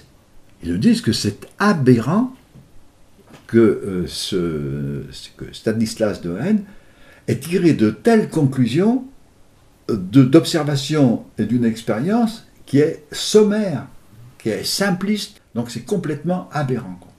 Donc c'est pour ça que... Alors ça ne veut pas dire que les neurosciences ne sont pas utiles. Moi c'est les neurosciences, elles m'ont éclairé. souvent je dis, ah tiens, c'est Jean-Yves. Jean-Yves, alors j'étais dans un bouquin que j'ai appelé L'école de la simplexité, et il y avait longtemps hein, que j'avais tout écrit, et il me manquait quelque chose. Et un matin, Jean-Yves, là, il m'appelle au téléphone, il écoutait France Culture, il me dit, Bernard, prends vite France Culture, il y a un type à ce moment-là, il s'appelle Alain Berthoz, et il parle de la simplexité. Bon, je fonce moi aussi sur France Culture, et bon, ce neuroscientifique, ce concept de la simplexité, eh bien, il a éclairé tout ce qui s'était passé, tout ce que je faisais, enfin ce que les enfants faisaient, ce que d'autres classes uniques faisaient, avec ce concept de la simplexité, tout s'éclairait. D'ailleurs, en somme, c'était la pièce du puzzle qui me manquait. La simplexité, c'est quand même, faut que tu me rappelles, c'est le mélange de... C'est simple et complexe. Voilà. Oui, on va dire ça. Ouais. Moi, je le traduis par des actions simples déclenchent des phénomènes extrêmement complexes qu'on ne peut pas maîtriser. On ne va pas maîtriser la complexité en somme, mais elle se provoque, elle se déclenche par des actes simples en somme. Donc, par exemple, comment tous ces langages se construisent. Alors, des scientifiques comme Dehaene, ils veulent voir exactement comment ça fonctionne. Donc, ce qui est complètement absurde. Ces langages, ils se construisent par ce qu'on disait tout à l'heure, l'aménagement. On ne sait pas comment l'enfant apprend à lire. On ne le sait pas. Par contre, on sait que s'il est dans un endroit où il n'y a aucun livre, qu'il n'a jamais vu de livre de sa vie, il n'apprendra jamais à lire, effectivement. Quoi. Oui, en somme, la simplexité, c'est ça. Un petit peu comme, je le répète sans arrêt, parce que comment un enfant apprend à parler, uniquement parce que quand il débarque, il y a des gens autour de lui qui lui parlent, et puis aussi parce qu'il a besoin de parler pour appartenir à une entité qui assure son état sécure, parce que y a tout ça aussi qui est dedans. C'est vraiment la complexité, c'est vraiment la complexité. Mais le départ, lui, il est simple. Le départ, il est simple. Et c'est ce départ simple qui enclenche tout un tas de choses, quoi. On assiste aujourd'hui à plein d'enfants qui sont 10, comme s'il n'y avait pas eu d'enfants 10 dans les années 80, ou 50, 60, 80. Alors, est-ce qu'il y a une réalité de ça? Est-ce qu'on mesure vraiment quelque chose qui apparaît? Ou est-ce que c'est le système qui le crée et que ça apparaît davantage aujourd'hui parce qu'on le mesure? Et donc, du coup, toi, est-ce que tu avais des enfants dits 10? Enfin, je pense que non, mais je voudrais t'entendre là-dessus. Oh ben, j'en ai probablement eu. Statistiquement, en 40 ans, il y a dû en avoir. Bon, moi, il y en a que j'ai probablement pas vu. Quant aux autres, ils se sont débrouillés. C'est-à-dire, quand tu dis qu'ils se sont débrouillés, quand ils sont sortis de l'école, ils savaient lire, écrire, ils avaient pas. Ils ont trouvé les moyens de ne pas être embêtés par ce dysfonctionnement. Oui, ça paraît surprenant. Hein. Je me suis quand même posé la question après. En me disant, Bernard, si ça se trouve, tu as des enfants, tu les as pas aidés, tu les as pas... Parce qu'on parle 10, mais tous les enfants sont différents. Hein. Donc je suppose qu'on doit tous être plus ou moins 10, plus ou moins gauchers, droitiers, etc. Il n'y a rien qui me semble pouvoir dire qu'il y a des anormaux et des normaux, quoi, en quelque sorte. Quoi. Donc chacun va fonctionner par rapport à ses possibilités, quoi, qui sont toutes différentes des uns des autres, quoi. Donc, un enfant 10, bien sûr, si on l'oblige à apprendre comme ceux qui ne sont pas du tout 10, donc be, aba, tadin, etc., mets-les dans l'ordre, et tout ça, ils ne vont pas y arriver, quoi. Ils vont pas y arriver. Bon, mais parce qu'eux, ils vont procéder autrement. Mais comment ils procèdent? Moi, j'en sais rien. Mon boulot, il est de leur permettre de procéder à leur façon, quoi. Mais je ne sais pas. Ils vont être entourés de bouquins, tout le monde va avoir besoin de lire, besoin d'écrire, besoin comme on a besoin de parler. Si on revient à l'histoire de la parole, bon, sauf si on est muet ou sourd, et encore, on pourrait revenir là-dessus. Mais tous les enfants apprennent à parler, quoi. Les 10, où le problème est visuel, il est peut-être auditif aussi. Parce que nos neuroscientifiques, ils ont peut-être jamais pensé à regarder que la dyslexie, elle était peut-être aussi au niveau de l'audition. Parce qu'ils n'y ont pas pensé à chercher. Et ils sont tous débrouillés à apprendre à parler. Ça. Ah ouais, ils sont tous débrouillés à apprendre à parler, mais à leur façon. À leur façon. Mais tous. Hein. Parce que ça, c'est phénoménal, hein, que tous les enfants apprennent à parler. Alors que cette fois, les neuroscientifiques le reconnaissent, c'est le plus difficile qu'ils auront à faire. Hein. C'est vraiment la chose la plus fabuleuse qu'un petit humain ait à faire, en somme. Bon, je suppose qu'un petit chat aussi, mais lui, ça ne sera pas notre langage. Je crois qu'encore, un petit chat, il est assez débrouillard pour même nous comprendre, nous. Quoi. Et tu as expliqué que tu étais en colloque sur la dyslexie, et qu'au moment où alors il y avait des spécialistes qui expliquaient comment remédier à ces problèmes, ces difficultés. Quand tu leur expliques que si on enlève les enfants de ce contexte scolaire actuel, bah, ça marche. Et quelle était leur réaction ? Les experts, leur réaction, ils étaient gentils, ils étaient polis. Non, mais ils étaient dubitatifs. Les personnes, en somme, qui avaient des enfants 10, autistes, moi, je les comprenais, eux, c'était l'immédiat. Moi, je leur parlais de ce qui n'aurait jamais dû arriver. Mais eux, ils étaient dans l'immédiat. C'est ça un petit peu le problème. Et c'est difficile de le croire. Parce que moi, je me suis toujours heurté à ça. Ça paraît pas pensable, parce que si je peux pas le faire voir, ça paraît pas pensable. Hein. Autrefois, quand je discutais ou les choses comme ça, je voyais que c'était difficile à comprendre, je pouvais dire aux gens, allez, demain matin, vous venez à l'école, hein, vous venez dans la classe et on discute après, quoi. Mais il fallait qu'ils viennent pour qu'ils se disent, ah oui, c'est ça. Il y en a même qui pensaient avoir compris, méthode active, etc. Et quand ils venaient passer un jour ou deux dans la classe, ils étaient absolument abasourdis, ahuris. On n'avait pas compris que c'était ça. Quoi. C'est très difficile, quand on a été formaté depuis 200 ans. Hein. Il faut apprendre à l'école, il faut faire, si on n'apprend pas, en plus, il faut que ça soit pénible à apprendre. Hein, si on ne fait pas d'efforts. Enfin, il y a tous ces mots qui sont derrière. Eh ben, on n'apprendra jamais. On est tellement formaté par ça qu'on ne peut pas imaginer mais non, c'est pas ça du tout, quoi. On peut plus l'imaginer. Et alors, comment se passaient vos inspections académiques ? Les inspections ? Dans la première partie, dans les 15 premières années, bon, j'avais été aussi formaté, hein. Quand l'inspecteur arrive, je parlais pas des 15 premières années, parce que il y a eu des choses... Oui, ce qui est intéressant, c'est... Mais sur Moussac, alors le premier qui est venu, donc la première année, hein, et c'est pour ça que je pense qu'on a été très très vite pas loin d'une école du 3e type dès la première année, parce qu'il est venu au mois de mai. C'était un brave homme, hein, proche de la retraite, et il pensait vraiment connaître toutes les pédagogies qui existent. Au bout d'une heure ou deux, quoi, il est venu me voir, il me dit, Monsieur Collot, j'ai jamais vu ça, je sais pas quoi mettre dans le rapport. Je reviendrai l'année prochaine, à la même époque, voir si les enfants ont évolué, quoi.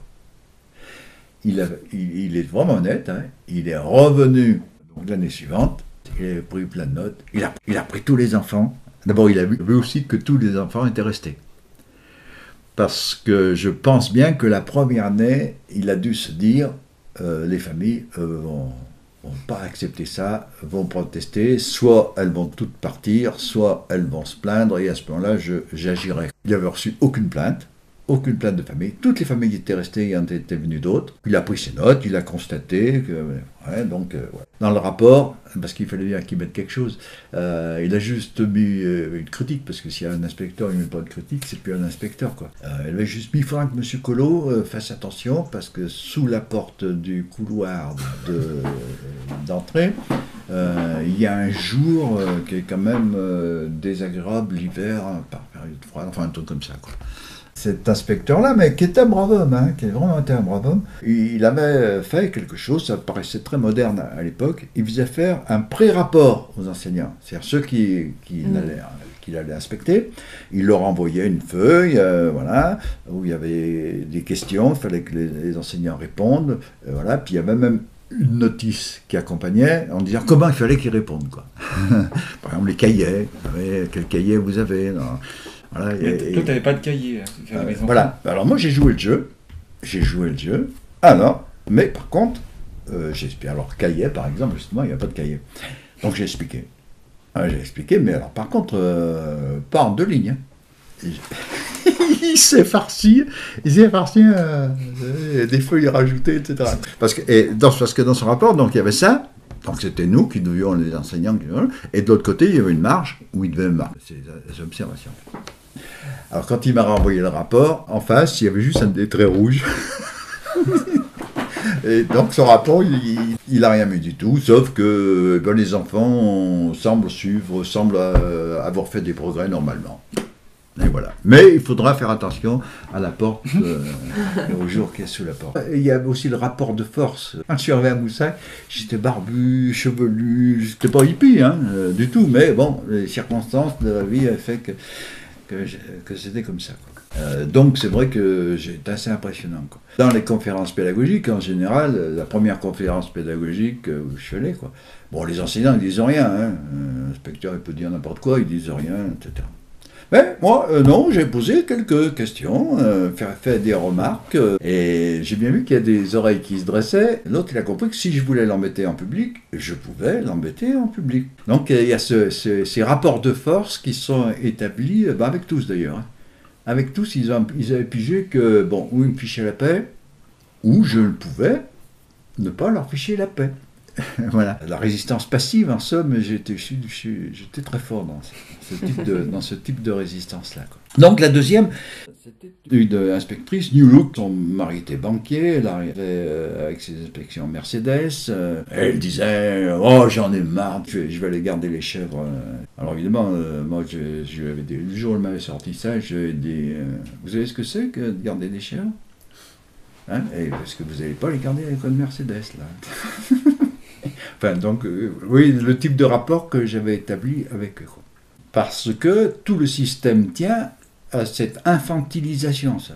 C'est-à-dire que les enseignants se conduisent avec leur inspecteur comme eux se conduisaient avec leur maître. Les parents se conduisent avec les enseignants comme s'ils étaient encore dans l'école. Comme s'ils étaient encore des élèves. Il y a toute cette chose-là qui est établie et qui fait que ce système fonctionne. Hein. Bon, les enseignants ils vont peut-être pleurer après la visite d'un inspecteur, mais ils sont conduits de telle façon. D'autre part, les inspecteurs, comme ils n'ont pas de compétences, donc s'ils veulent rester au-dessus, il va falloir aussi descendre ceux qui sont en dessous. C'est pour ça que ce sont les personnes qui étaient souvent attaquées dans les rapports d'inspection. Hein. C'était les personnes qui étaient attaquées, et non pas ce que faisaient ces personnes. Parce que c'est comme ça on peut maintenir un petit peu la pyramide et l'architecture. Donc déjà, en changeant ce rapport-là, on change tout, quoi. C'est-à-dire que moi, j'avais compris, hein, pendant les 15 premières années, que le professionnel, c'était moi. Hein. Et donc, je m'adressais à un monsieur, j'étais un professionnel, un monsieur qui avait une fonction, c'est tout, mais le professionnel, c'était moi. Donc, je les obligeais à se mettre à mon niveau.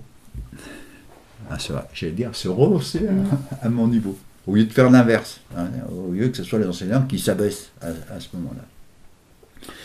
Donc cette inspectrice, et puis après on parlait d'évaluation sommative, d'évaluation, il y a 3-4 qualificatifs qui faisaient que d'un seul coup ça devenait presque scientifique l'évaluation. Donc elle était fervente de ça. Donc elle est venue et elle a passé une journée. Alors une journée complète. Le temps de midi, elle a mangé en vitesse, elle est revenue, elle est restée jusqu'à... Puis comme les mots n'y partaient pas, à un moment on dit mais ils s'en vont pas. Si, il y en a qui sont partis déjà. Je lui dis c'est bizarre, vous m'avez pas parlé d'évaluation. Parce que je savais que c'était son dada, quoi. Et alors elle me dit oui mais ça va, j'ai compris. Alors dehors, elle dit il y a quand même quelque chose qui me gêne, c'est qu'il n'y a pas de cahier. Ben, je vais l'écouter. Vous me donnez une raison. Une raison, vous me donnez une raison acceptable, quoi. Et ben, demain matin, je mets le cahier que vous me dites, quoi. Elle m'a regardé, elle a ramassé son sac, et le psychologue m'énervait.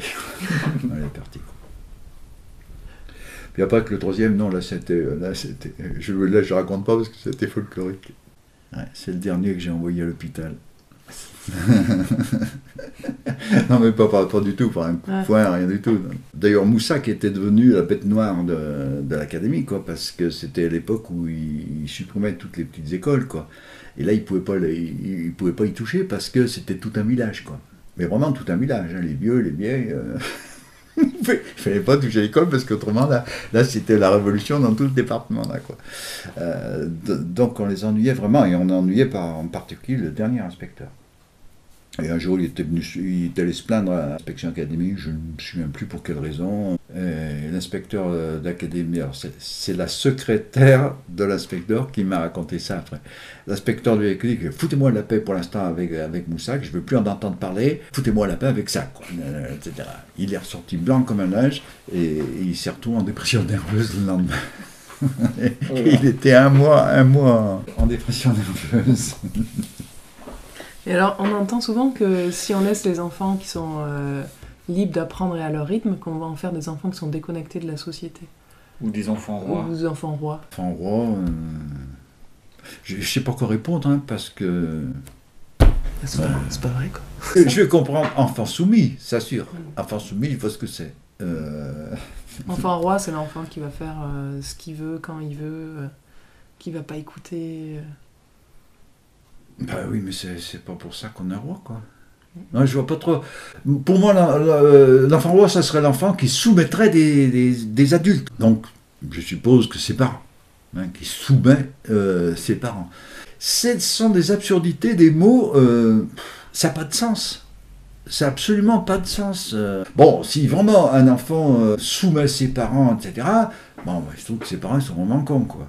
Pas d'autres mots, quoi. Je veux dire, voilà. Donc c'est absurde, quoi. D'un point de vue idéologique, ce que vous pratiquez avec l'école du troisième type, ça sera proche quand même assez... Enfin, c'est très proche de ce que propose John Holt avec les apprentissages autonomes et informels, des parents qui vont notamment pratiquer l'école à la maison, enfin la non-scolarisation. En quoi, du coup, l'école du troisième type se rapproche ou se distingue de la non-scolarisation ?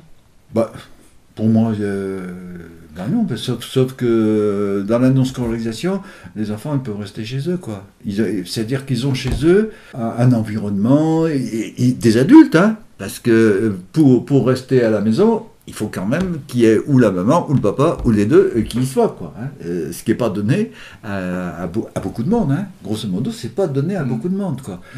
S'ils sont coincés dans 15 mètres carrés au 15e étage d'une tour, seuls, donc à ce moment-là, ben, ils peuvent venir à l'école.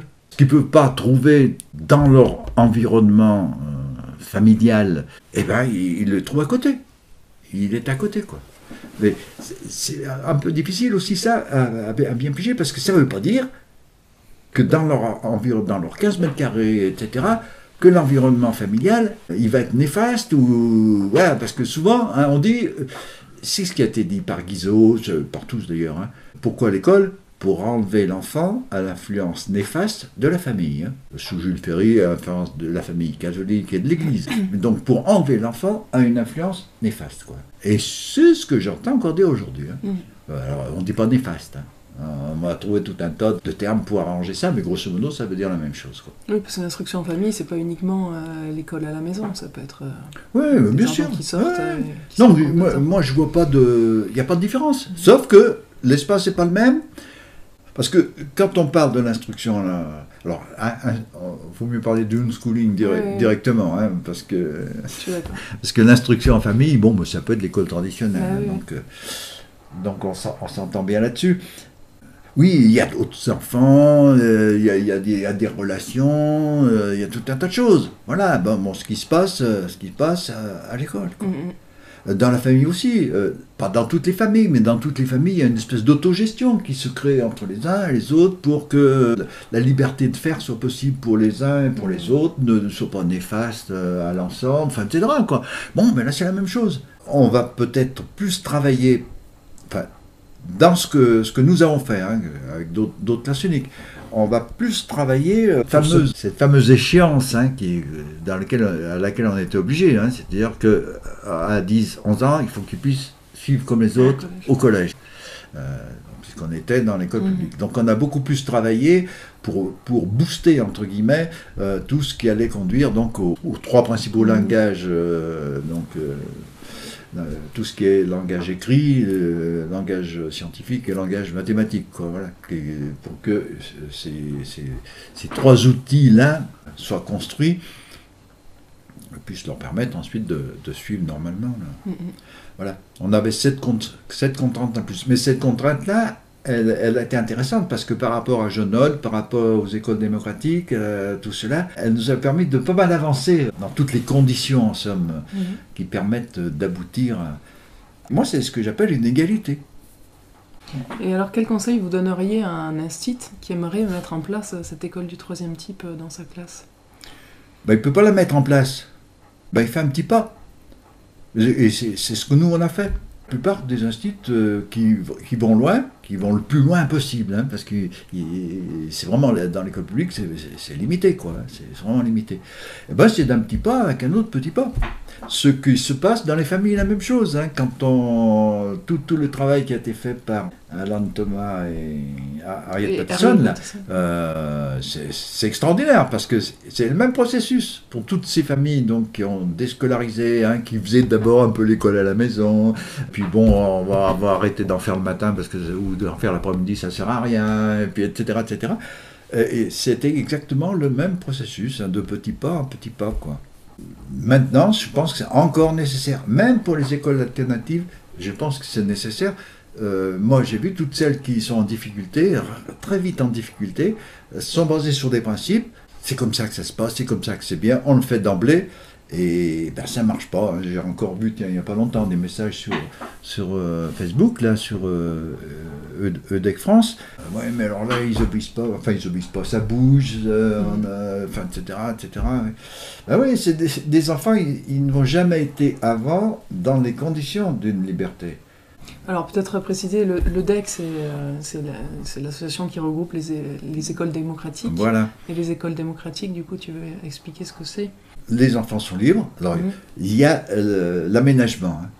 Il y a l'aménagement de l'école. Parce que bon, c'est pas un endroit où il n'y a rien dedans, quoi. Dans l'aménagement de l'école, bon, la plupart des écoles démocratiques vont dans le même sens que nous. Bon, il y aura des endroits pour faire de la vidéo, beaucoup de livres, voilà. Mais ils vont moins loin que nous, un peu. Parce que nous, ce que je disais tout à l'heure, hein, on avait cette échéance, on ne pouvait pas attendre qu'ils se mettent à lire à 14 ans.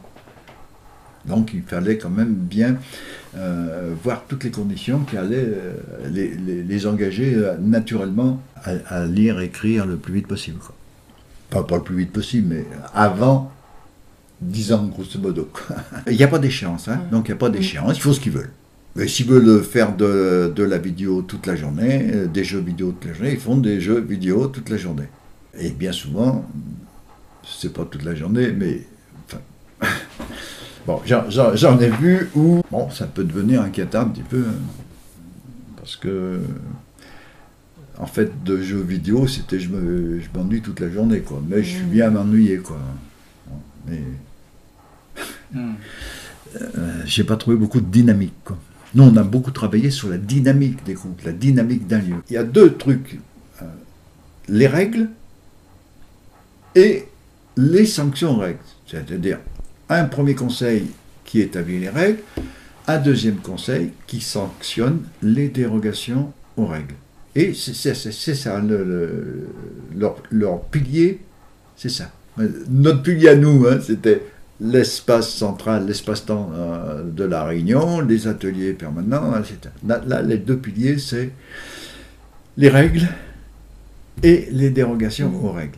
Et puis, aussi, j'allais dire, l'inertie complète des adultes. Voilà, c'est-à-dire que les adultes sont inertes. Alors, les dés sont pipés au départ, parce que d'une part, il y a quand même un premier règlement qui a été établi.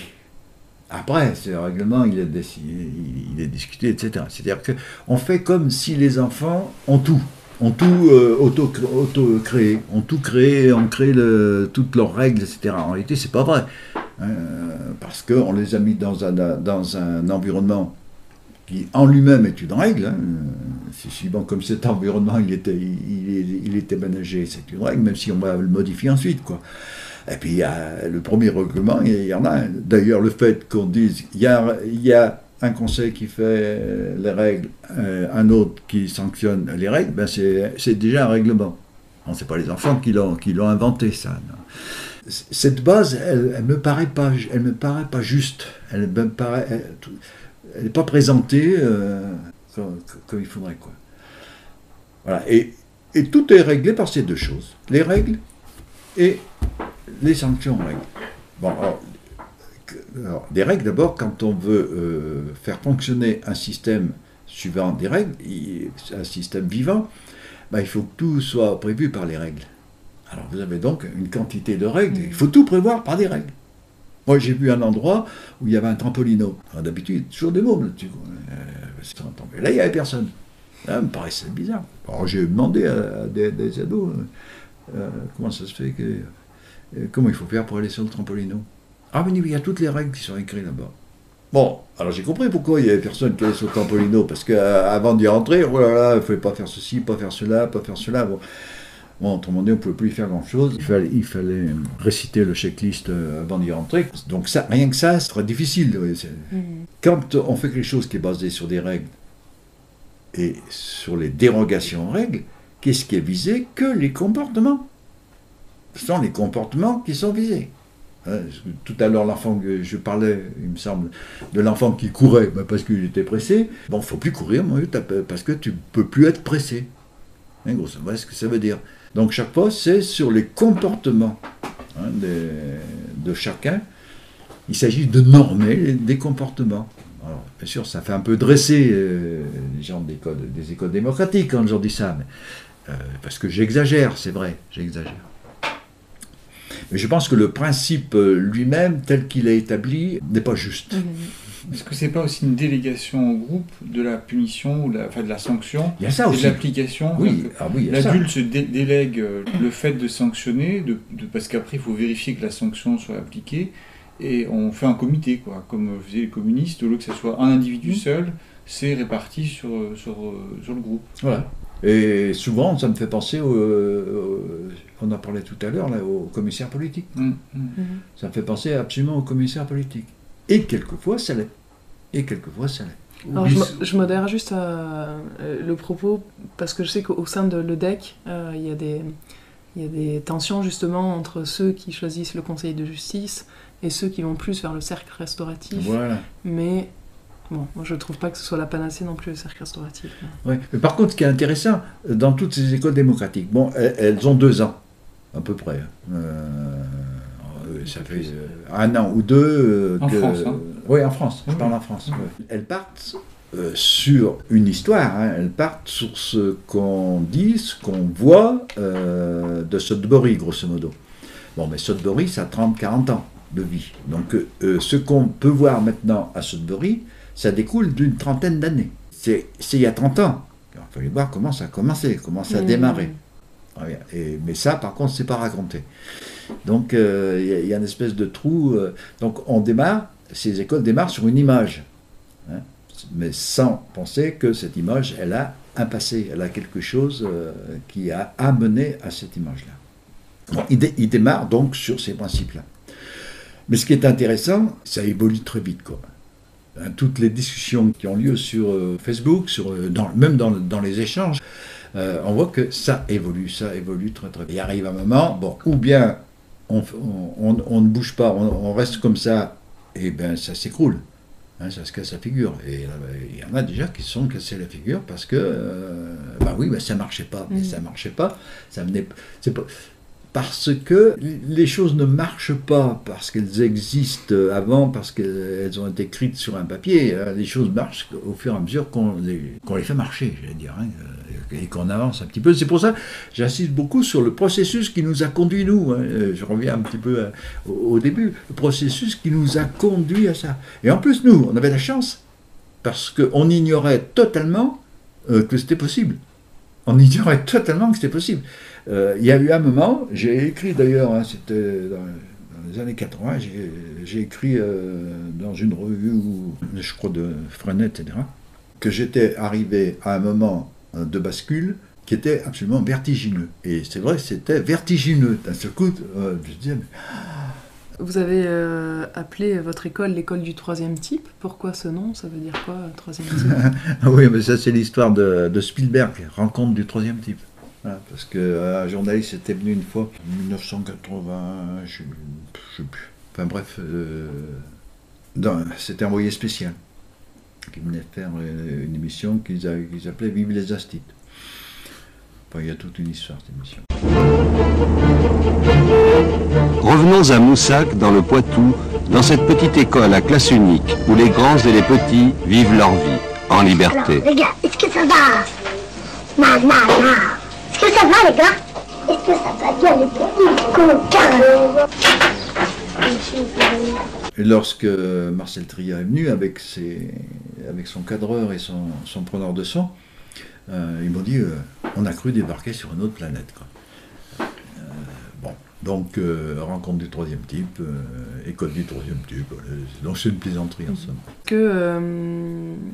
Pour tous les parents ou instituts qui aimeraient se renseigner un peu plus sur cette école du troisième type, est-ce que vous avez écrit des livres? Oui, quelques-uns, oui. Ouais. Il y a une partie, puis 2 ou 3, non 4, qui ont été éditées par l'Instant Présent. Donc. Parce que j'en ai écrit pas mal, mais j'avais renoncé à chercher des éditeurs. J'en ai fait des livres. C'est ça, TheBookEdition.com. Oui, parce que je me suis dit, tiens, je vais les conserver quelque part. Et puis en plus, ça me fait un livre. J'étais content d'un livre pour faire passer aux copains. Puis je me suis dit, peut-être un jour, les petits-enfants, ils trouveront un livre au grenier. Ils disent, oh, c'est le grand-père qui a écrit ça. J'écrivais pas tellement pour faire passer des messages ou des choses comme ça. C'est en écrivant aussi qu'on clarifie sa propre pensée. Parce que moi, dans ma tête aussi, c'est le désordre. C'est le désordre. Je sais je savais qu'il y avait tout, hein, que c'était aussi comme un puzzle, mais qu'il fallait que les morceaux un petit peu se remettent les uns avec les autres, etc. Et c'est un petit peu pour ça que j'écris sous forme d'ailleurs de chroniques. J'appelle ça des chroniques, c'est-à-dire il y a quelque chose qui me passait par la tête, ou bien des gens comme vous, par exemple, qui m'interrogeaient, on discutait, ou qui venaient dans ma classe, que ça interpellait, etc. Donc j'écrivais ma réflexion, ça. J'écrivais ma réflexion qui n'était pas suivie, en quelque sorte. Là, j'arrive pas à suivre déjà. Donc ça, il y a l'âge, mais il y a aussi quelque chose qui est génétique, quoi. Donc voilà, c'est des morceaux, c'est des chroniques, quoi. J'aime bien le mot chronique. Et alors maintenant, vous avez un blog sur lequel on peut suivre, vous faites des... Oui, j'ai continué après. J'ai continué parce que bon, j'écris toujours plus ou moins la même chose, mais ça part d'un autre moment. Là, justement, je fais le lien. Tu as écrit au ministre de l'Éducation. Est-ce que tu peux... Ah oui. Tu peux en dire deux mots. On sentait que tu étais très en colère et c'était très intéressant. Alors, il y a quelque chose qui m'a toujours frappé aussi, c'est que pour tous ces problèmes que tout le monde peut appréhender, c'est toujours avec des concepts compliqués, des choses comme ça, quoi. Alors que finalement, c'est simple, quoi. Donc, par exemple, monsieur le ministre de l'Éducation nationale, est-ce que vous vous rendez compte que vous obligez toute une population d'enfants à faire quelque chose que vous croyez, vous, juste pour eux, par exemple? C'est pas compliqué, ça. Et je pense que tout le monde peut piger ça. On pose question quand même. Comment se fait-il qu'un bonhomme comme ça, en plus il est ministre de l'Éducation nationale, mais on sait très bien qu'un ministre, il peut être aussi bien, après être ministre de l'Éducation nationale, devenir ministre de l'Agriculture, etc. Donc comment se fait-il qu'un bonhomme comme ça, avec tous les pouvoirs qu'il a, l'armada administrative qu'il a, il l'impose Par exemple, tous les enfants doivent, à 8h du matin, aller à l'école. Voilà, bon. Non, et ça ne choque personne. Et ça ne choque personne. Il y a des tas de choses qui ne choquent personne parce qu'on ne le voit plus. Alors, les choses simples, tiens, j'arrête pas de le dire, ça. Et les gens me regardent souvent. Mais est-ce que vous vous rendez compte que nous, l'espèce humaine, là, on élève nos enfants dans des stabulations. Exactement comme les fermes de 1000 vaches, ou bien les stabulations où on met les porcs. C'est exactement pareil. Mais non, c'est pas pareil. Mais si, c'est exactement pareil. Ce sont des cabanes à lapins. Nos écoles sont des cabanes à lapins. Bon, c'est pas compliqué, ça. Et puis ils sont entassés là-dedans. Et puis, bon, on les tue pas au bout de 18 ans, quoique, je sais pas si ça revient pas au même. Mais c'est quand même pendant 18 ans. Et puis c'est de 8h du matin à 18h le soir. Bon, il n'y a pas besoin d'être énarque, hein, d'être sorti de l'ENA, d'être président de la République ou autre chose pour se dire que c'est quand même bizarre, ça. Par contre, on va rouspéter, on va s'élever hein, quand on entend des porcs qui hurlent dans une porcherie. Mais quand c'est le même bruit qu'on entend dans une cour de récré, c'est bizarre, on l'entend plus là. Ou bien quand c'est une ferme de 1000 vaches, mais quelle horreur pour ces pauvres animaux, quoi. Mais les enfants, non, quoi. Et c'est ça que je voudrais que tout le monde voit, quoi.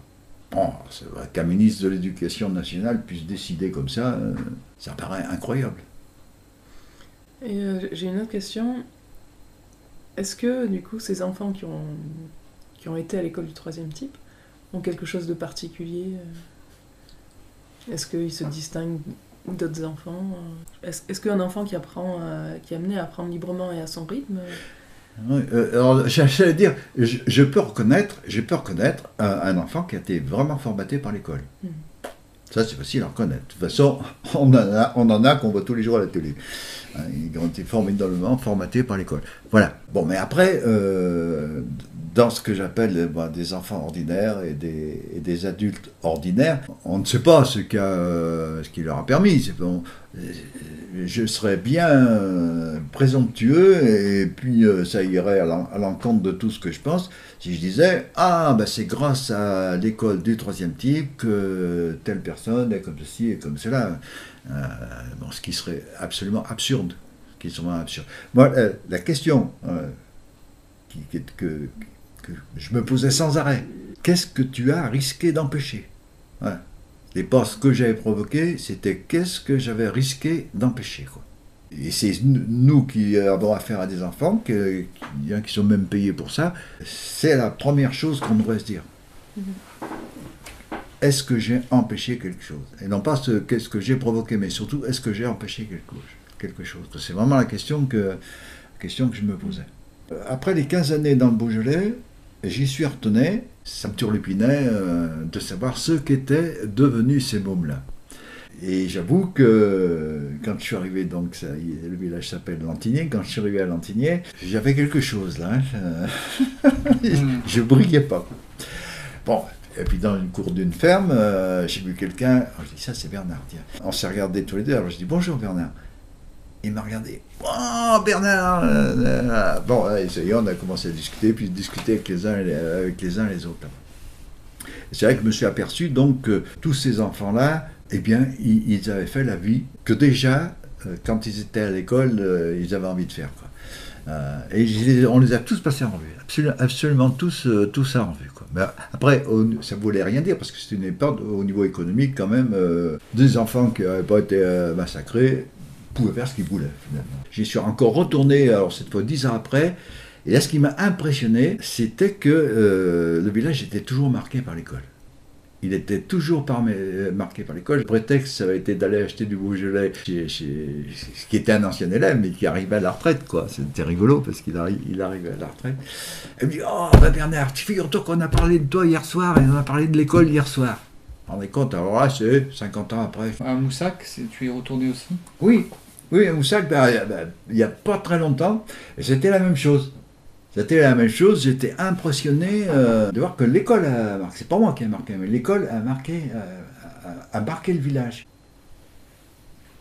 D'ailleurs, c'est très drôle parce que dernièrement, avec Facebook, on s'est retrouvés. C'est un de ces enfants de Moussac, maintenant c'est plus un enfant, qui avait dû me mettre dans sa liste d'amis, etc. Comme je ne le savais pas, puis en plus il avait mis un pseudo. Il envoie un billet et il me met en... Je ne sais plus comment on appelle ça, enfin il met Bernard Collot, donc moi j'étais dit tiens, il y a quelqu'un qui a mis mon nom quelque part. Et je le repère, je dis ah c'est Jérôme. Alors, ce qu'il avait mis, une photo d'une casse d'imprimerie, une photo d'un Minitel et une photo d'un clavier de TO7. Et il avait marqué l'école de Moussac exposée au musée des arts et métiers à Paris. Et là, je me suis aperçu, il y a Mélanie, il y a 4 ou 5 qui étaient aussi sur Facebook, et on s'est mis à discuter. Eux, ça doit faire 25-30 ans après, quoi. Mais ce que tu sembles dire là en filigrane, c'est que finalement, ces enfants-là ont fait des métiers qu'ils avaient envie de faire. Du coup, on peut imaginer que voilà, si on arrive à instaurer ça de façon plus large, la société, serait... que ça puisse... mais bien sûr, il y a tout un tas de choses qui sont transformées. Bon, par exemple, les histoires de compétition et de concurrence, ça n'existe pas. Mais c'est naturel, hein. Mais ça n'existe pas. Plus d'enfants que je voyais se battre. Et c'était pas parce qu'ils étaient plus sages, etc. C'est parce que naturellement, il n'y avait aucune raison qu'ils se battent. Donc quand même, les adultes qu'on devient après ça, c'est pas quand même tout à fait pareil. On peut facilement imaginer. Et moi, je l'imagine, mais pour moi, c'est une certitude. Si toutes les écoles étaient dans ce sens-là, hein, pas rigoureusement ça va, mais si toutes elles allaient dans ce sens-là, en privilégiant la liberté des enfants, leur autogestion. Je suis absolument persuadé, d'abord, que toutes les histoires de violence, on n'en entendrait pas parler, y compris dans les banlieues les plus difficiles, qu'on irait vers une société... c'est l'école qui maintient la société en l'état. Donc c'est bien l'école qui peut aussi permettre à cette société de se transformer. Mais il faut que l'école soit complètement différente, ça c'est sûr. Tu as parlé des enfants dyslexiques. Alors je ne sais pas si ça va être une réflexion ou une réponse à Bernard, parce que je sens vraiment que c'est d'une importance capitale. Parce que j'ai eu des cas lourds quand même, le cas de Christophe. Mais c'est pas parce que c'est un cas lourd, un cas très visible, qui ne se résorbe pas de la même façon. Et là, le cas de Christophe, il s'est résorbé de la même façon, sauf que cette fois, on le voyait. On voyait comment ça se passait, et on voyait aussi pourquoi on pouvait se résorber. Mais ça ne se guérissait pas, par contre. Donc, nous, on ne guérit pas, quoi. On n'est pas des thérapeutes. Pour lui, c'était simple. Il n'y avait plus toutes les contraintes qu'il subissait dans les écoles. Puis, quand tu subis des contraintes dans les écoles, tu les subis dans la famille aussi. Parce que la famille, elle est complice de l'école. Donc tu les subis partout. Déjà, lorsque ces contraintes n'existent plus, tu commences à respirer. Tu n'es pas dans la situation de colère, en somme, comme les gilets jaunes, qui sont dans une situation de colère. Et petit à petit, tu te construis autrement, tu te débrouilles. Et c'est pour ça, souvent on dit, faire partie d'un groupe. Alors, c'est toujours un peu embêtant, parce que faire partie d'un groupe, à l'armée, tu fais partie d'un groupe. Alors moi, je dis plutôt faire partie d'une humanité. À ce moment-là, tu fais partie d'une humanité qui est un collectif, mais ce collectif, c'est une humanité, en quelque sorte. Et alors, pour revenir à ce garçon, finalement, tu t'occupais, tu ne disais pas qu'ils faisaient des caprices comme aujourd'hui je l'entends sur les gilets jaunes, où on dit qu'ils font des caprices parce que franchement on est des nantis, on est riches. C'est exactement pareil. Ouais. Donc tu faisais la même chose. Alors comment tu procédais avec lui pour... Tout au début, cet enfant, il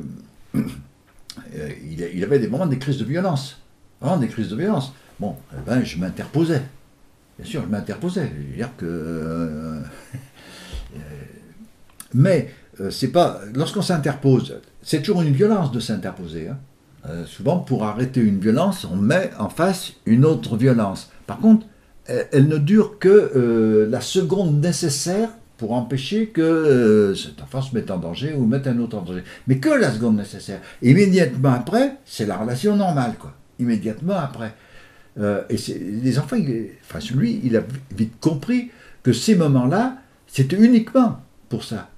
Alors qu'avant, c'était un reproche qui lui était fait. Là, c'était pas il comprenait que c'était pas un reproche, c'était pour interrompre quelque chose qui était dangereux, quoi. Qui était dangereux pour lui et dangereux pour les autres. Mais immédiatement après, hop, c'est la normale. Bah oui, quoi. Je veux dire que il a eu envie d'étrangler quelqu'un. Ben oui, puis c'est passé, c'est fini. Il n'a plus envie là maintenant. Donc c'est terminé. Et là, tu le punissais pas ou tu le sanctionnais pas? Non, tu discutais avec lui. Oui, mais bien sûr. Avec le groupe, quoi. Non, puis à la fin, il n'y a même pas besoin de discuter avec lui. Il le sait très bien, on sait très bien qu'on sait que c'est des moments où et voilà, bon. Et puis après, ça revenait normal. Et ça, alors ça a diminué très très vite. Du coup, ça a diminué très très très très vite. Puis après, il fallait que j'aide les autres cette fois. Et si j'aide les autres à comprendre que, bon, Christophe, ça va, c'est comme ça. Bon, c'est aux autres que je leur dis. Ça va, c'est facile, oui, bon. Même arrivé un moment où ces crises qui ne pouvaient pas s'empêcher, d'abord elles étaient beaucoup moins fortes, puis ensuite elles faisaient partie de la normalité pour tout le monde. Donc ça ne gênait plus personne, et puis elles ont disparu. Puis elles ont disparu. Oui, donc finalement il s'est guéri de quelque chose Tout au moins il a fait avec. Il a fait avec, hein, c'est un problème. Moi j'avais traduit ça par un problème de boîte noire. Tu sais, l'input, pas de problème, les informations rentrent bien. Process à l'intérieur. Le cerveau, il fonctionnait parfaitement. Par contre, à la sortie, c'est à la sortie. Alors, par exemple, dans les écoles, il était puni parce que bon, il y avait un problème à faire, un problème de maths. Bon, lui, il trouvait la réponse, mais il ne pouvait plus expliquer. Il ne pouvait plus expliquer comment ça s'était passé pour trouver la réponse. Alors, il était puni parce qu'on lui disait qu'il trichait. Donc, tu vois, ça rajoute, etc. Voilà. Un garçon. Voilà. Non, mais c'était horrible pour lui. Puis à la fin, c'est horrible pour la famille. À la fin, c'est horrible pour la famille. Donc, du coup, le recours qu'il peut avoir à la famille, il n'a même plus. Ça s'accentue encore. Tu sais ce qu'il est devenu? Comment? Tu sais ce qu'il est devenu? Oui. Après, il y a par contre, c'est pas récent. Hein. Après, je ne sais plus maintenant. Mais je sais que... Alors, d'abord, au collège, lorsqu'il est allé au collège, mais là, le principal était devenu un ami. Et c'est le principal là, qui a... Parce que, ça, bien sûr, au collège, les profs... ça recommençait, quoi. Hein. Ça recommençait. Mais le principal a établi une vraie protection, quoi. Une vraie protection, voilà. Puis il disait aux autres, il n'a pas posé de problème à Moussac, il n'y a pas de raison qu'il vous pose de problème à vous aussi. Ce qui ne m'arrangeait pas d'ailleurs au niveau de ma réputation, c'est au contraire ça. Ils appréciaient pas. Après donc il s'engageait dans une ONG en Afrique. On voudrait tous avoir c'est quoi ta pédagogie, c'est quoi ta théorie. Toi par contre tu as eu besoin, je reviens au livre, tu as eu vraiment besoin après ces 35 ou 40 ans d'expérience dans les trucs, de mettre ça sur papier. Oui, mais aussi parce que par rapport à si tu as Marie-Chantal ou Sylvette, pour prendre ces deux exemples, moi ça a duré plus longtemps, donc je suis allé un peu plus loin. Et arrivé à un moment, j'ai eu besoin de comprendre aussi pourquoi ça fonctionnait, quoi. Ouais. C'est-à-dire que ça marchait. Bon, c'était stupéfiant que ça marche, quoi. Mais il arrive un moment où tu te dis, oui, mais si je ne sais pas bien pourquoi ça marche, comment je veux piloter le navire, quoi. Donc j'ai aussi ce besoin de m'interroger, de chercher pourquoi ça fonctionne, quoi. Et la réponse, comme on l'a pas dans les pédagogies, la réponse, bon, je l'ai cherchée ailleurs, quoi. École et société, alors là, c'est les gilets jaunes. C'est les gilets jaunes. Qu'est-ce qui paraît souvent, alors, dangereux dans ce que j'ai appelé les écoles de troisième type, les écoles alternatives? C'est la liberté de penser qu'elle est laissée aux enfants. Comment est-ce qu'ils peuvent savoir ce dont ils ont besoin? Mais non, généralement on ne pense pas qu'un enfant il peut savoir ce dont il a besoin, faire ce qu'il a envie, etc. Ça paraît impensable. Bon, ces gilets jaunes, ils sont terriblement dangereux parce qu'ils se mettent à penser. Ils se mettent à penser alors que c'est complètement anormal. C'est complètement anormal que ces gens-là se mettent à penser et à dire. et à parler et à exprimer, c'est complètement anormal. Et c'est complètement anormal, d'ailleurs, par rapport à l'école traditionnelle. Normalement, l'école traditionnelle aurait dû empêcher ça. Ça m'amuse souvent parce que, en somme, l'école publique n'a pas fait suffisamment son œuvre. Oui, puisqu'elle est en train de, voilà, que ces gens sont en train de mettre en danger l'État. Hein, parce que dans les Gilets jaunes, l'histoire de la taxe... On leur reproche de mal penser, tu vois. On va leur dire qu'ils font des caprices, que c'est bien de taxer le pétrole parce qu'on n'en a plus, etc. etc. Voilà. Ouais. Mais si tu penses mal, à ce moment-là, tu peux plus accepter ce qu'on te fait croire. Voilà. Je reviens à mes histoires de langage, parce que c'est ce qui crée des mondes. Hein, le monde de l'écrit, c'est un monde qui est complètement créé. Ça, dans la nature, il n'existe pas. Le passé n'existe pas, par exemple. Non, mais c'est des langages qui créent le passé. Au niveau des représentations, avant de leur donner une forme symbolique dans un mot ou dans un écrit, quoi. Mais toutes nos sociétés, c'est la même chose. Ça a été créé. Elle a été créée par des hommes avant nous, des femmes avant nous. Voilà, hein, ce que Castoriadis s'appelle le social historique d'une société, mais c'est qu'une création, rien d'autre. Mais on la prend comme naturelle. Un petit peu comme on prend comme naturel les cabanes à lapins dans lesquelles on met les enfants. On ne les voit plus, parce que c'est devenu naturel. Et d'un seul coup, là, les Gilets jaunes, voilà, qui n'acceptent plus ça comme naturel. C'est ça qui est terriblement dangereux. On entend parler de l'injustice avant, mais ça faisait bouger personne, parce que personne ne l'intégrait pour le penser. Donc personne ne le pensait vraiment. Vous n'avez pas de boulot, d'ailleurs on leur disait, c'est votre faute. Donc ne pas avoir de boulot, ne pas être riche, etc. On intègre ça comme une culpabilité, comme on est coupable de ça. C'est le bonnet d'âne qui se révolte, quoi.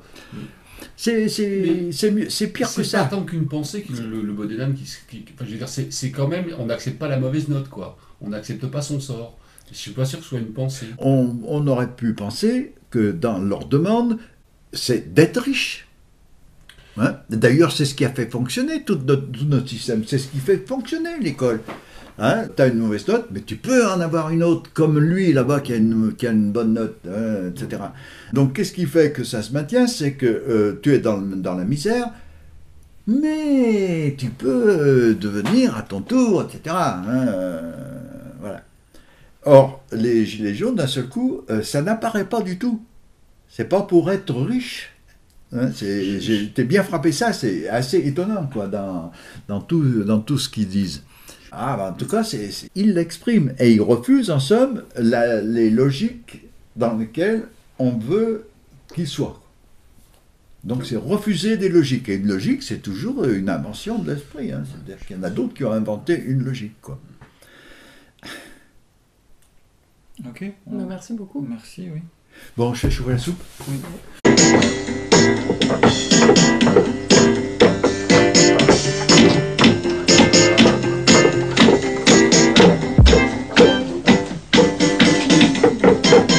L'échec scolaire, je pense que c'est un non-sens et une stupidité. Parce que ce qui est un échec, c'est pas l'enfant. L'enfant, il est en échec, c'est l'école qui est en échec. C'est l'enseignant qui est en échec. Ils sont en échec par rapport aux résultats qu'ils veulent obtenir. Parce que que l'enfant sache lire, normalement, c'est l'objectif de l'enfant. Mais comme cet objectif, c'est celui de l'école, celui des parents, celui de la société, qui voudrait que l'enfant sache lire exactement à tel âge et de telle façon. Si l'enfant n'y arrive pas, il y a échec scolaire. Il n'y a pas échec scolaire de l'enfant. Il y a échec scolaire de l'institution, de l'enseignant, mais pas de l'enfant. Chez moi, j'ai fait une recherche de maths. Et puis on a fait, puis avec M.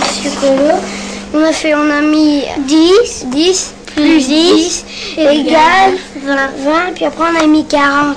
Ouais. Je voudrais bien vous faire voir. Ce que je vous propose, c'est qu'on prenne un autre moment de la journée pour que les petits vous fassent voir leurs recherches.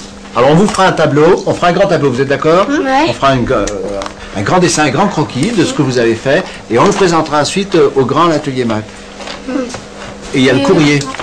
J'ai vu derrière, ils font la chasse d'eau, Ils font des calculs sur une chasse d'eau, combien on attire dans la journée ou dans un mois. Elle est assez intéressante. On la tire toujours, on la tire à fond, puis on lâche. Et puis nous, on pourrait essayer d'essayer de la faire, puis voir si on trouve pas un queue.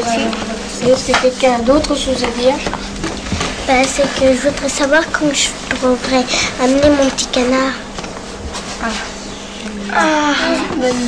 Demain. Ouais, mais il faut savoir si on a à manger. Ouais. Eh ben, Sylvain, lui, il ramène.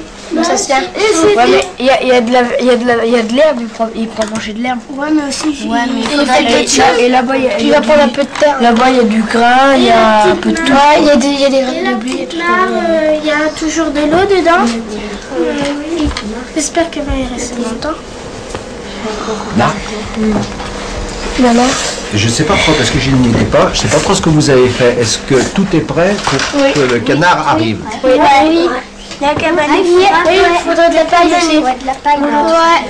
Moi, je peux ramener. Même qu'il n'y a pas d'école, il faudrait y aller à l'école. Il faudrait qu'on ait un papier et puis qu'on mette lundi, enfin comme un peu un calendrier. Ah ouais, un une journée c'est quelqu'un, l'autre journée c'est Ouais, puis quelqu'un. pareil. Par exemple, si Mathilde ramène du blé, il y en a l'autre qui ramène du maïs, un peu de toutes sortes, et bon, peut-être implanté dans le jardin. Ouais, c'est ce que j'ai dit aussi. Comme ça, Bah, moi, j'en ai un peu plus. Alors, il y a Charlotte qui a parlé du canard. Qui sait qu'elle est ramenée à manger, tout ça. Ouais. Il y a Thomas qui a parlé de son test qui voudrait garder sa vie. Puis on en a parlé. Puis il y en a qui vont faire des tests à propos de la mort. Après, il y a Olivier qui a parlé de la recherche de maths. Et on va le voir cet après-midi qu'il y a un petit groupe. Est-ce qu'il y a des choses à présenter? Oui. Les Lego de film. Dans une grande hétérogénéité, il y a une chose qui est éliminée, c'est la concurrence. Lorsqu'on a un groupe d'individus de maturité à peu près équivalente, eh bien, ils sont dans une situation de concurrence en général. Et cette situation de concurrence, elle n'est pas positive. Déjà, qu'est-ce que c'est? Celle-là, elle est bien, je trouve, parce que ça... Ouais, il y a plein de couleurs en jaune avec... Plus le milieu est hétérogène, moins on a de violence. Parce que moins on a besoin d'écarter, de détruire ou de prendre la place de l'autre pour apparaître. Kevin, donc un petit, je ne sais plus pour quelle raison, avait un problème de carte. Il voulait situer, je crois, Moussac sur une carte, je ne sais plus pour quelle raison. Et les compétences de Kevin, au niveau de la lecture des cartes, du langage de la cartographie, eh bien, elles étaient très très faibles en quelque sorte, voire inexistantes. Bien, dans la classe, il trouvera obligatoirement quelqu'un, il a trouvé un grand qui avait cette compétence. Ouais. Le plus amusant en quelque sorte, c'est que la compétence d'Arnaud au niveau de la cartographie, elle n'était pas très forte. Et comme c'est un petit qui va la solliciter, il n'y a pas de jugement pour lui, il n'y a pas de jugement possible, il est tranquille. Ouais, après Moussac. On peut pas faire une photocopie de ça, bah si. Il était reconnu, lui. D'ailleurs, on le voit presque sur son visage. Et puis ce qui est curieux, c'est que c'est pas à sens unique, parce que c'est Kevin qui dirige les deux autres. Ce qu'il n'aurait jamais osé faire avec moi. Une grosse engin. Bah attends, on va en avoir une, tu verras mieux. C'est plus écarté. Ah, mais c'est celle-là qu'il faut. Et il y a un moment, il y a un renversement complet de la situation. Et cette fois, Arnaud et Marc, d'un seul coup, ils abandonnent plus ou moins Kevin et ils se mettent à approfondir. Ah oui, ils n'avaient pas compris quelque chose. Ils cherchent à aller plus loin dans leurs compétences pour pouvoir répondre à Kevin. Et cette interaction-là, c'est quelque chose de fabuleux. C'est comme ça que, aussi bien Kevin d'un côté que les deux grands de l'autre, ils vont progresser, avancer dans leurs compétences. Un milieu hétérogène, c'est quelque chose de fabuleux.